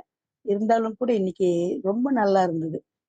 கொஞ்சம் அதாவது ஒரு நிமிடம் 2 நிமிடம் சொல்லிட்டு போயிடுவாரு அப்படி போற போக்குல. அன்னைக்கு கொஞ்ச நேரம் தொடர்ந்து கேட்கக்கூடிய வாய்ப்பு எனக்கு கிடைச்சது. ரொம்ப நல்லா இருந்தது. உண்மைதான். அறவினை அறம் செய்ய விரும்புவாங்க அவை, அறத்தை செய்ய ஆசைப்படும். முதல்ல மனசுல நினைச்சாதான் செய்ய முடியுன்றது. அந்த அறவினை என்ற தலைப்புல அவர் ரொம்ப அழகா பேசினாரு. கற்பகவள்ளி அவர்களுடைய உரையில இருந்து அவர் என்னென்ன பேசினார்லாம் கேட்டு புரிஞ்சுக்க முடிஞ்சது. தன்னை போல பிறரை என்னும் தன்மை வேண்டுமே, அந்த தன்மை வர உள்ளத்திலே கருணை வேண்டுமே, பொன்னை போல மனம் படைத்தால் செல்வம் வேறில்லை. மனசு பொண்ணுமா இருக்கணும், கையில இருக்கிற பொண்ணு கிடையாது. மனசு தன்னை போலவே பிறரையும் நினைக்கணும் இல்லையா? அந்த இது இருக்கணும்ன்றதெல்லாம் சொல்லியிருப்பாருன்னு நினைக்கிறேன். நான் அதெல்லாம் கேட்கிறேன் நான். அப்புறம் எனக்கு பிடித்த 2 குறள்களே ஐயா கொண்டு வந்திருந்தாரு. கொடுப்பது அழுக்கறுப்பான் சுற்றம், உடுப்பதும் உண்பதும் இன்றி பெண். எவ்வளவு அழகா சொல்றாரு பாருங்க. உன்னால கொடுக்க முடியலனா கூட சும்மா இருடா, இன்னொருத்தன் கொடுக்கும்போது அதை தடுக்காதடா. அப்படி தடுத்தேன்னா நீ மட்டும் இல்ல உன்னுடைய சுற்றமே உன்னை அந்த சுற்றம் என்ற வார்த்தைக்கு ரொம்ப அழகான விளக்கம் கொடுத்தாரு. நம்மை சுற்றி உள்ளவர்கள், நம்மை பற்றி உள்ளவர்கள் சொல்லிட்டு அவங்களும் கூட உன்னை உடுப்பதும் முதல்ல மானங்காக்கிறது தானே முக்கியம். உணவு இல்லாம கூட வாழ்ந்துடலாம், உடை இல்லாம இருக்க முடியாது இல்லையா? அந்த அந்த கொடுப்பதும் உண்பதும் இல்லாம அவங்க அந்த பரம்பரையே அழிஞ்சிரும், குடும்பமே அழிஞ்சிரும், உன்னை சுற்றி உள்ளவர்களோட அழிஞ்சிருவாங்கன்னு அழகா சொன்னாரு. அதுவும் இல்லாம பொருளை சேர்த்து வைக்க இருக்கக்கூடிய இடம் எதுன்னா அற்றார் அழிபசி தீர்த்தல் தான். அகுதொருவன் பெற்றான் பொருள் வழிப்புன்னு சொல்லிட்டு அந்த காலத்திலேயே வள்ளுவர் மிகச்சிறந்த வங்கியை நமக்கு காமிச்சிட்டு போயிருந்தார். இந்த வங்கியாவது திவாலாகும் அல்லது ஏதாவது கொள்ளடிச்சிட்டு போவாங்க. அந்த வங்கி யாராலும் எதுவுமே செய்ய முடியாது. தனக்கு மிஞ்சித்தான் தானம்ன்ற பொருளுக்கு நல்ல புதுமையான நல்ல விளக்கம் அது. ஆமா, கடைசியில நமக்கு என்னதான் மாட மாளிகை கூட கோபுரம் சேர்த்து வச்சிருந்தாலும் கூட ஒருவர் போகும்பொழுது அவனோட வர்றதுன்னு சொல்றது அவனுடைய நல்வினை தீவினை தான். நல்லது செஞ்சா நல்லது கூட வரும். அதனால தனக்கு கடைசியில் இறுதியில மிஞ்சுவது தானம் தான். ரொம்ப அருமையா இருந்தது. அங்கங்க அந்த என்னது சொல் விளையாட்டு மாதிரி ரொம்ப சிறப்பா இருந்தது. வினையே ஆடவர்க்கு உயிர், மனையுரை மகளிருக்கு ஆடவர் உயிர் அப்படின்னு சொல்லிட்டு அதாவது எதை சொல்வது எதை சொல்லாம இருக்கிறதுன்னு தெரியல. நான் கேட்ட வரைக்குமே மிக ரொம்ப சிறப்பா இருந்ததுங்க ஐயா. உங்களை போன்ற சான்றோர்கள் எல்லாம் உரையெல்லாம் கேட்கறதுக்கெல்லாம் உண்மையிலே கொடுத்து வச்சிருக்கணும். அந்த வாய்ப்பு எனக்கு இன்னைக்கு கிடைச்சிருக்குது. அதற்கு துணை புரிந்த இறையர்களுக்கு நன்றி. வாய்ப்பு தந்த பிரெட்டோவுக்கும் இந்த சரித்திரம் போற்றும் அவைக்கும் என்னுடைய நெஞ்சார்ந்த நன்றியை தெரிவித்துக் கொள்கிறேன். மனதுக்கு மகிழ்ச்சியா இருக்குது. நன்றி நன்றி நன்றி. உங்கள் அன்பான வாழ்த்துக்கும் கருத்துக்களுக்கும் மிக்க மிக்க நன்றிங்கம்மா. நித்யாதேவி வணக்கம், நீங்க பேசலாம். அனைவருக்கும் உற்சாகமான காலை வணக்கம். இன்னைக்கு அறவினை பேசிய ஐயா அர்த்தநாரி ஐயா சிறப்பா பேசினாங்க. நான் தானம் அப்படின்ற அந்த 4 விடயம் சொல்லும் போதுதான் அன்னதானமா இருக்கட்டும், ஃபர்ஸ்ட் நம்ம அவங்களுக்கு அடைக்கலம் கொடுக்கணும், அப்புறம் சாஸ்திர தானம் கொடுக்கணும். இந்த தானங்களை பத்தி சொல்லிட்டு இருக்கும் போது நிதானமா சொன்னீங்க, அதான் பிரதானமா இருந்துச்சு. இந்த 2 தானத்தை தான் நான் சொல்லணும்னு நினைச்சேன். ஏன்னா ஒரு விஷயத்த கொண்டு சேர்க்கும் போது மீண்டும் ஒரு முறை சொல்லவா அப்படின்ற மாதிரி குறிப்பெடுத்துக்கிறதுக்கு அடைக்கல தானத்துல, அன்னதானத்துல, ஔஷத தானம், சாஸ்திர தானம், நீங்க யோசிக்கிறீங்கன்னா சிந்திக்கிறீங்கன்னா தனியா சிந்திங்க. ஆனா ஏதாவது ஒண்ணு கேட்டு புரிஞ்சுக்கணும்னா நீங்க போய் அந்த அவைக்கு போங்க அப்படின்னு சொல்லி சொன்ன விஷயம். உங்க திருக்குறளை நிறைய அழகா சொன்னாங்க. நான் இருவினை பேசலான்னு இருந்தேன், ஆனா அறவினை பேசினா சரியா இருக்கும் அப்படின்றத நல்வினை தலைப்புல எடுத்துட்டு தமிழ் பேராசிரியர் ஐயா அவர்கள் சிறப்பா தந்திருக்கீங்க. கேட்டுட்டே இருக்கலாம் போல இருந்துச்சு. நானும் திருக்குறளை பக்கத்திலேயே தான் வச்சிருப்பேன். 115 அதிகாரம் முடிச்சுட்டேன். மிச்சம் போயிட்டே இருக்கு. ரொம்ப சிறப்பா அழகான தகவலை தந்த ஐயா மென்மேலும் வளர வேண்டும். வாழ்த்துக்கள், நன்றிகள், வணக்கம். உங்கள் அன்பான வாழ்த்துக்கும் கருத்துக்களுக்கும் மிக்க நன்றிங்க நித்யாதேவி. சசிகலாமா வணக்கம், நீங்க பேசலாம். நன்றிங்க கற்பகா. அனைவருக்கும் காலை வணக்கம். அர்த்தநாரி ஐயாவோட குரல் கேட்டு ரொம்ப நாள் ஆச்சு. நன்றிங்க ஐயா இன்னைக்கு அவையில பேசினதுக்கு. முன்னோர்கள் வாழ்க்கை, வள்ளலார் கருத்துக்கள்ல இருந்து இப்போ இருக்க லைஃப் ஸ்டைல், குக்கிங்கா புக்கிங்கா வரைக்கும் காலையில ஒரு ரிதமிக்கான நல்ல ஸ்பீச் கேட்ட வாய்ப்பு கிடைச்சதுக்கு இறைக்கும் நன்றி. ஸ்பீச் கொடுத்த அர்த்தநாரி ஐயாவுக்கும் நன்றி. வாழ்க வளமுடன். நன்றிங்க ஐயா. அவைக்கு தொடர்ந்து வாங்க. உங்க குரல்லையும் கருத்தையும் நாங்க எப்போதும் கேட்டுட்டு இருக்கணும். நன்றி நன்றி நன்றி. வாழ்க வளமுடன். உங்கள் அன்பான வாழ்த்துக்களுக்கும் கருத்துக்களுக்கும் மிக்க நன்றிங்க சசிகலாமா. அருள் சேவியர் சார் வணக்கம், நீங்க பேசலாம். வணக்கம் வணக்கம். அனைவருக்கும் இனிய காலை வணக்கம். இந்த காலை பொழுது ஐயாவுடைய உரை ரொம்ப பயனுள்ளதாகவும் நல்ல தெரியாத விஷயங்களை தெரிந்து கொள்வதற்கு ஒரு வாய்ப்பாகவும் இருந்தது. நன்றிகள் ஐயா. ஐயாவோட உரை எப்போதுமே ரேவதி சகோதரி சொன்ன மாதிரி அப்பப்ப பஞ்சு டைலாக் மாதிரி ஒரு நகைச்சுவையான ஒரு இது இருக்கும். 3D சொன்னாரு, 3D. அந்த 3Dல டிசீஸ்ல சொன்னாரு கேன்சர். கேன்சரு கேன்சல், மகாபாரதம் மெகாபாரதம், குக்கிங். இப்ப இதெல்லாம் நம்ம அவருடைய இயல்பு. அப்படியே ஆட்டோமேட்டிக்கா அவருக்கு அது வருது. தானத்தை பத்தி அவ்வளவு அருமையா சொன்னார். அன்னதானம் இருக்கிறதுக்கு இடம் கொடுக்கணும், சாப்பிட்றதுக்கு உணவு கொடுக்கணும், மற்றவங்களுக்கு ஆறுதல் பொறுத்தரும். 4வது எஜுகேஷன். அது சொன்னார் அழகா, கல்வி தானம், அறிவு தானம் அப்படிங்கிறது. இது செஞ்சாலே போதுங்கிறது. இதுல அழகா சொல்லியிருந்தார் ஐயா. இது அந்த பழமொழி நம்ம அப்பா இன்னைக்குதான் அந்த பழமொழியோட முழு அர்த்தம் தெரிஞ்சது. நான் கூட யோசிப்பேன், இது என்ன சுயநலமா இருக்கு இந்த பழமொழி அப்படின்னு. தனக்கு மிஞ்சியே தானே தானம் தரணும். தானம் பண்ணணும்னு நினைச்சிட்டாலே அங்க தனக்கு மிஞ்சியதுதான் தானம் தர்மம். ஆனா ஐயாவோட இன்றுதான் அதோடைய முழு விளக்கமும் தெரிஞ்சது. அதுல அந்த அவர் சொன்னதுல அந்த நிலையமைங்கிற அதிகாரத்துல ஃபுல்லா படிச்சு பார்த்தாலே தெரியும். அந்த இந்த உலகத்துல எதுவுமே நிலையானது கிடையாது. அழகா சொன்னார். நம்ம ப்ராப்பர்ட்டின்னு சொல்றோமே, சொத்துக்கள், அது நம்ம கூட வரப்போதா? நம்ம என்ன சேர்த்து வச்சாலும் இந்த பூமியில அது எதுவுமே கூட வர போறது கிடையாது. எதுவுமே நிலையானது கிடையாது. ஆனா நம்ம எப்போதுமே அது கூடயே இருக்கு, நம்ம அறியாமையா நினைச்சுக்கிட்டு அப்படியே இருக்கிறது தான் ஒரு பெரிய இது. அது கூட தன்னை மிஞ்சியது அப்படின்னா, தனக்கு மேல எதுவுமே இல்ல, தன்னை மிஞ்சியது எது அப்படின்னு பார்த்தா இந்த சொத்துக்களோ பொருட்களோ எதுவுமே கிடையாது. ஆனா நம்ம செய்கின்ற தானம் தான் மிஞ்சியது. ஒரு அருமையான ஒரு விளக்கத்தை வந்து ஐயா சொன்னது சிறப்பா இருந்தது. நன்றிகள் ஐயா. ஆனா உண்மையிலே இன்னும் நிறைய சீக்கிரம் டைம் முடிஞ்சிச்சோ அப்படின்னு ஒரு உணர்வு. இன்னும் நிறைய கேட்டுக்கிட்டே இருக்கணும் போல இருந்தது. நிறைய இந்த காதுகளை வந்து அப்படியே அறிவு பசி, செவிக்கு உணவு இல்லாத போது வயிற்றுக்கு அப்படிங்கிறது போல நம்மளுடைய உரையை கேட்க கேட்க நமக்கு அந்த காது வந்து அவ்வளவு இனிமையா கேட்டுக்கிட்டே இருந்தது. மீண்டும் இந்த அரைவினையோட பகுதி 2ஆவும் வச்சுக்கலாம். தவத்தை பத்திங்கிறத தவங்கிறதையும் நீங்க இன்னொரு நாள் சொல்றேன். நன்றிகள் ஐயா. உங்களுடைய அருமையான இந்த உரைக்கு நன்றி. வாங்க வந்து அப்பப்ப எங்களுக்கு சொல்லிக் கொடுங்க. நன்றிங்க. நன்றி வாய்ப்பு. உங்கள் அன்பான வாழ்த்துக்கும் கருத்துக்களுக்கும் மிக்க மிக்க நன்றி. விந்திய கௌரி அம்மா இருக்கீங்களா? வேறு யாருக்காவது கருத்துக்கள் இருந்தா பகிரலாம். நன்றி அனைவருக்கும். ஐயா, உங்கள் ஏற்புரைக்கான நேரம். உங்கள் நிறைவு கருத்துக்கள் பகிர்ந்துக்கலாம்.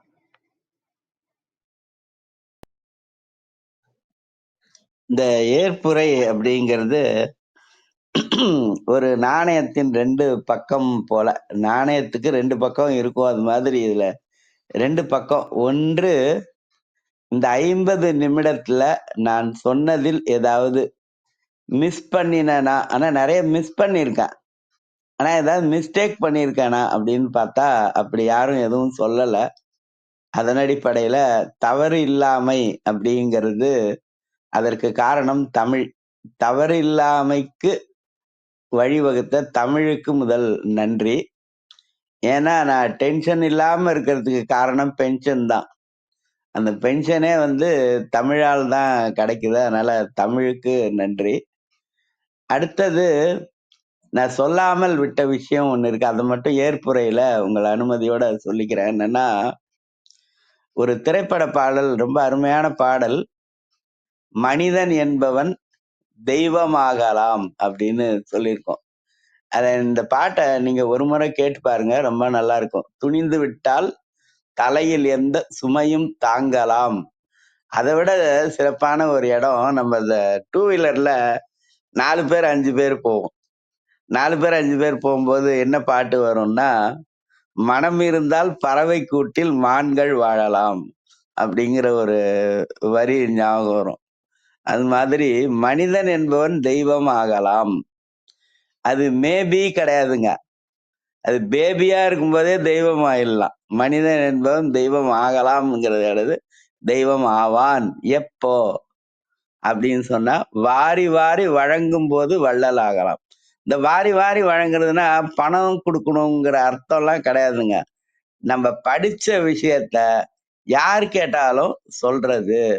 அதுதான் பாரதியார் பகைவனுக்கு அருள்வாய் அப்படின்னுவாரு. நமக்கு தெரிஞ்ச விஷயத்த நம்மள கேட்கறவன் பகைவனா இருந்தாலும் அவனுக்கும் தெளிவா சொல்லி கொடுத்தோம்னா அது கூட வாரி வழங்குதல் அப்படிங்கிறது தான். அதனால மனிதன் எப்ப தெய்வம் ஆவான் அப்படின்னா, அதுவும் இல்வாழ்க்கையில தாங்க இருக்கு. இல்வாழ்க்கையில 10வது திருக்குறள். அதை நீங்க பாக்குறதுக்கு முன்னாடி திருப்பாவையினுடைய 2வது பாட்டையும் பார்க்கணும். திருப்பாவையினுடைய 2வது பாட்டையும் திருக்குறளினுடைய இல்வாழ்க்கைங்கிற 5வது அதிகாரத்தினுடைய 10வது திருக்குறளையும் நீங்க ஒப்பிட்டு படிங்க.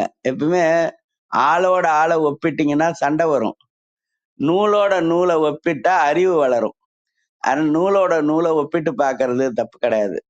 அதனால ஆண்டாள் நாச்சியாருடைய திருப்பாவையினுடைய 2வது பாசுரத்தையும் அதே நேரத்துல 5வது அதிகாரமாக இருக்கக்கூடிய இல்வாழ்க்கையினுடைய 10வது திருக்குறளையும் நம்ம சேர்த்து இணைத்து பார்ப்பது ரொம்ப சிறப்பு. அதுல என்ன சொல்லுவாங்க? தெய்வத்துள் வைக்கப்படும், தெய்வத்தில் வைக்கப்படும்னு இல்ல, தெய்வத்து உள் வைக்கப்படும். எது உள்ள இருக்கோ அது பாதுகாப்பா இருக்குங்க. அதனால தெய்வத்துள் வைக்கப்படும். எது? எங்க? வானுரையும் தெய்வத்துள் வைக்கப்படும். வான் அப்படின்னாலே அது அழியாத அப்படிங்கிற ஒரு அர்த்தத்திலயும் இருக்கும். வான் புகழ், வள்ளுவன் தன்னை உலகினுக்கே தந்து வான் புகழ் கொண்ட தமிழ்நாடு அப்படின்னா அழியாத புகழ் அப்படின்னு ஒரு பொருள் வரும். வான் அப்படின்னா உயர்ந்தன்னு ஒரு அர்த்தம் வரும். அதனால வான் கருணை அப்படின்னா அழியாத கருணைன்னு அர்த்தம். வானுரையும் தெய்வத்துள் வைக்கப்படும். எது அப்படின்னா அங்க பாருங்க, வையத்து வாழ்வாங்கு வாழ்பவன். அந்த காலத்துல நடைமுறையின்படி வாழ்பவன்னு போட்டிருக்காங்க. நீங்க வாழ்பவர் அப்படியும் போட்டுக்கலாம், வாழ்பவள் அப்படியும் போட்டுக்கலாம். அந்த மெய்யெழுத்தை நம்ம எப்படி வேணாலும் மாத்திக்கலாம். வையம் அப்படின்னாலே என்ன அர்த்தம்னா வையகம் அப்படிங்கிறதா வையம் அப்படின்னு வருது. ஏன் இதுக்கு உலகம்னு ஒரு வார்த்தை இருக்கு, ஆனா வையம்ங்கிற வார்த்தைய திருவள்ளுவரும் ஆண்டாள் நாச்சியாரும் ஏன் இந்த இடத்துல எடுத்து பயன்படுத்தியிருக்காங்க? தும்மல் இருமல் தொடர்ந்த பொழுதும் இம்மை வினை அடர்த்தி எய்தினும் வெம்மை நரகமை விளைந்த பொழுதிலும் அம்மையினும் துணை அஞ்செழுத்துமே துஞ்சல், துஞ்சல் இல்லாத பொழுதிலும் நெஞ்சகம் நைந்து நினைவில் நாள்தோறும் வஞ்சகம் அற்று அடி வாழ்த்த வந்த கூற்று அஞ்ச உதைப்பான அஞ்செழுத்துமே. நன்றி. நான் இந்த தும்மல் இருமல் அந்த தேவாரத்தை சொல்றது பழக்கம். அதன் அடிப்படையில அது மாதிரி. அப்ப வையத்து வாழ்வாங்கு வாழ்பவன்.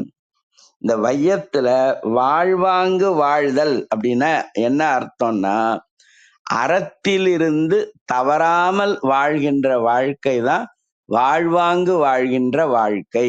அப்படி இந்த உலகத்தில் இல்லறத்தில் நல்லறத்தை செய்தவர் யாரோ அவர்கள் தெய்வமாக உயர்வார்கள். தெய்வமாக உயர்வார்கள்னா என்ன அப்படின்னா இந்த உலகத்தில் இருக்கிறவர்களால் வழிபடப்படுகின்ற அளவிற்கு உயர்வார்கள். அதுக்கு மகாபாரதத்துல ஒரு இன்சிடென்ட் இருக்குது. தொடர்ந்து பேசிக்கிட்டே போனா அது ஆக்சிடென்ட் மாதிரி ஆயிடும். அதனால அதை இன்னொரு நாள் பார்ப்போம். நன்றி, வணக்கம். மிக்க நன்றிங்க ஐயா. விந்தியா கௌரி அம்மா இருக்கீங்களா? நன்றி. அம்மானால பேச இயலாத சூழ்நிலைன்னு நினைக்கிறேன். மிக்க நன்றிங்கய்யா. எவ்வளவோ மிஸ் பண்ணிட்டேன் அப்படின்னீங்க. நிச்சயமா, ஏன்னா நிறைய கருத்துக்கள் இருக்கும்போது ஒன்றோட ஒன்று நிறைய கருத்துக்கள் இருக்கும். நீங்க சொல்லும்போது அப்படியே போயிட்டே இருக்கும். அந்த அளவுக்கு இருக்கும்போது சில விஷயங்கள் நிச்சயமா மிஸ் பண்ண வாய்ப்பு இருக்குங்க ஐயா. அதனால மிஸ் பண்ண எல்லாத்தையும் மீண்டும் அடுத்தடுத்த நிகழ்வுகள்ல கலந்துகிட்டு நீங்க கொடுக்கணும் அப்படின்னு சொல்லிட்டு கேட்டுக்கிறோங்க ஐயா. இன்றைய நிகழ்வில் கலந்து கொண்டு அறவினை அப்படிங்கிற தலைப்புல நிறைய கருத்துக்களை நம் அனைவரோடும் பகிர்ந்து கொண்டதற்கு மிக்க நன்றி. சரித்திரம் படைப்போம் தளம் சார்பாகவும் கேட்டுக்கொண்டிருக்கும் அனைவர் சார்பாகவும் மனமார்ந்த நன்றி. பேச்சாளர்களாக கலந்து கொண்டு தங்கள் அன்பையும் வாழ்த்துக்களையும் கருத்துக்களையும் பகிர்ந்து கொண்ட ஒவ்வொருவருக்கும் நன்றி. தொடர்ந்து பொறுமையாக கேட்டுக்கொண்டிருக்கும் அனைவருக்கும் நன்றி. பவுலின் ராஜ்குமார், கலாபம் சங்கர், வெங்கட் அனைவருக்கும் நன்றி. ஆனந்த் பழனிவேல் வணக்கம், நீங்க பேசலாம். வணக்கம் ஐயா. வணக்கம் ஆனந்த், நல்லா இருக்கீங்களா? நான் நல்லா இருக்கேன். நீங்க இல்லைன்னா கொஞ்சம் டல்லா இருப்பேன். நீங்க இருக்கிறதால நல்லாவே இருக்கேன். ஒன்றும் பிரச்சனை இல்லை. ஐயாவோட நன்றி. ஐயாவோட பேச்சு முழுமையா கேட்க முடியல. நான் ரீப்ளேஸ்ல கேட்கிறேன். ரீப்ளேல கண்டிப்பா கேளுங்க. கண்டிப்பா கேட்கிறேன். கேட்டுட்டு கால் பண்றேங்க ஐயா. ஐயாவோட நன்றி. ஐயாவோட திருக்குறளை தான் ரொம்ப மிஸ் பண்றோம். ஒவ்வொரு நாளும் திருக்குறள் சொல்லுவாங்க. அதுக்கு ஒரு புத்தகம் எடுத்து படிக்கும் போதும் ஐயாவை நினைப்பேன் நானு. ஐயா எப்படி படிக்கிறதுன்னு எங்களுக்கு சொல்லி கொடுத்துருக்காங்க. எப்படின்னா சில வரிகள் ஒரு நாள் முழுவதுமே படிச்சதா எங்களுக்கு சொல்லியிருக்காங்க. அந்த வரிகளை புரிஞ்சு எந்த ஒரு புத்தகம் படிச்சாலும் அதனோட வரிகளை புரிஞ்சுக்கிட்டு அது என்ன எழுதியிருக்காங்கிறத உள் வாங்கி படிக்கணுங்கிறத எங்களுக்கு அருமையா சொல்லி கொடுத்துருக்காங்க. ஒரு புது புத்தகம் எடுக்கும் போது நான் ஐயாவை நினைப்பேன் ஒவ்வொரு தடவையுமே. இன்னைக்கு நிகழ்வு ரொம்ப நல்லா போயிருக்கும் அப்படின்றத ரொம்ப நம்பிக்கையா நான் சொல்றேன். ரீப்ளேஸ் கேட்கிறேன். நன்றிங்க ஐயா. நன்றி நன்றி நன்றி. மிக்க நன்றி. உங்கள் அன்பான வாழ்த்துக்களுக்கு மிக்க மிக்க நன்றி. இன்றைய நிகழ்வு கலந்து கொண்ட அனைவருக்கும் நன்றி. மீண்டும் நாளை காலை 6 மணிக்கு முனைவர் சலேத் அவர்களுடைய புத்தக அறிமுக விழாவில் அனைவரும் கலந்து கொள்ள வேண்டும் என்று அன்போடு கேட்டுக்கொண்டு விடைபெற்றுக் கொள்கிறோம். மறு ஒலிபரப்பு வாயிலாக கேட்கவிருக்கும் அனைவருக்கும் நன்றி. அனைவருக்கும் நன்றி. அனைத்திற்கும் நன்றி. ஆண்டவனுக்கும் நன்றி. 5, 4, 3, 2, 1 நன்று.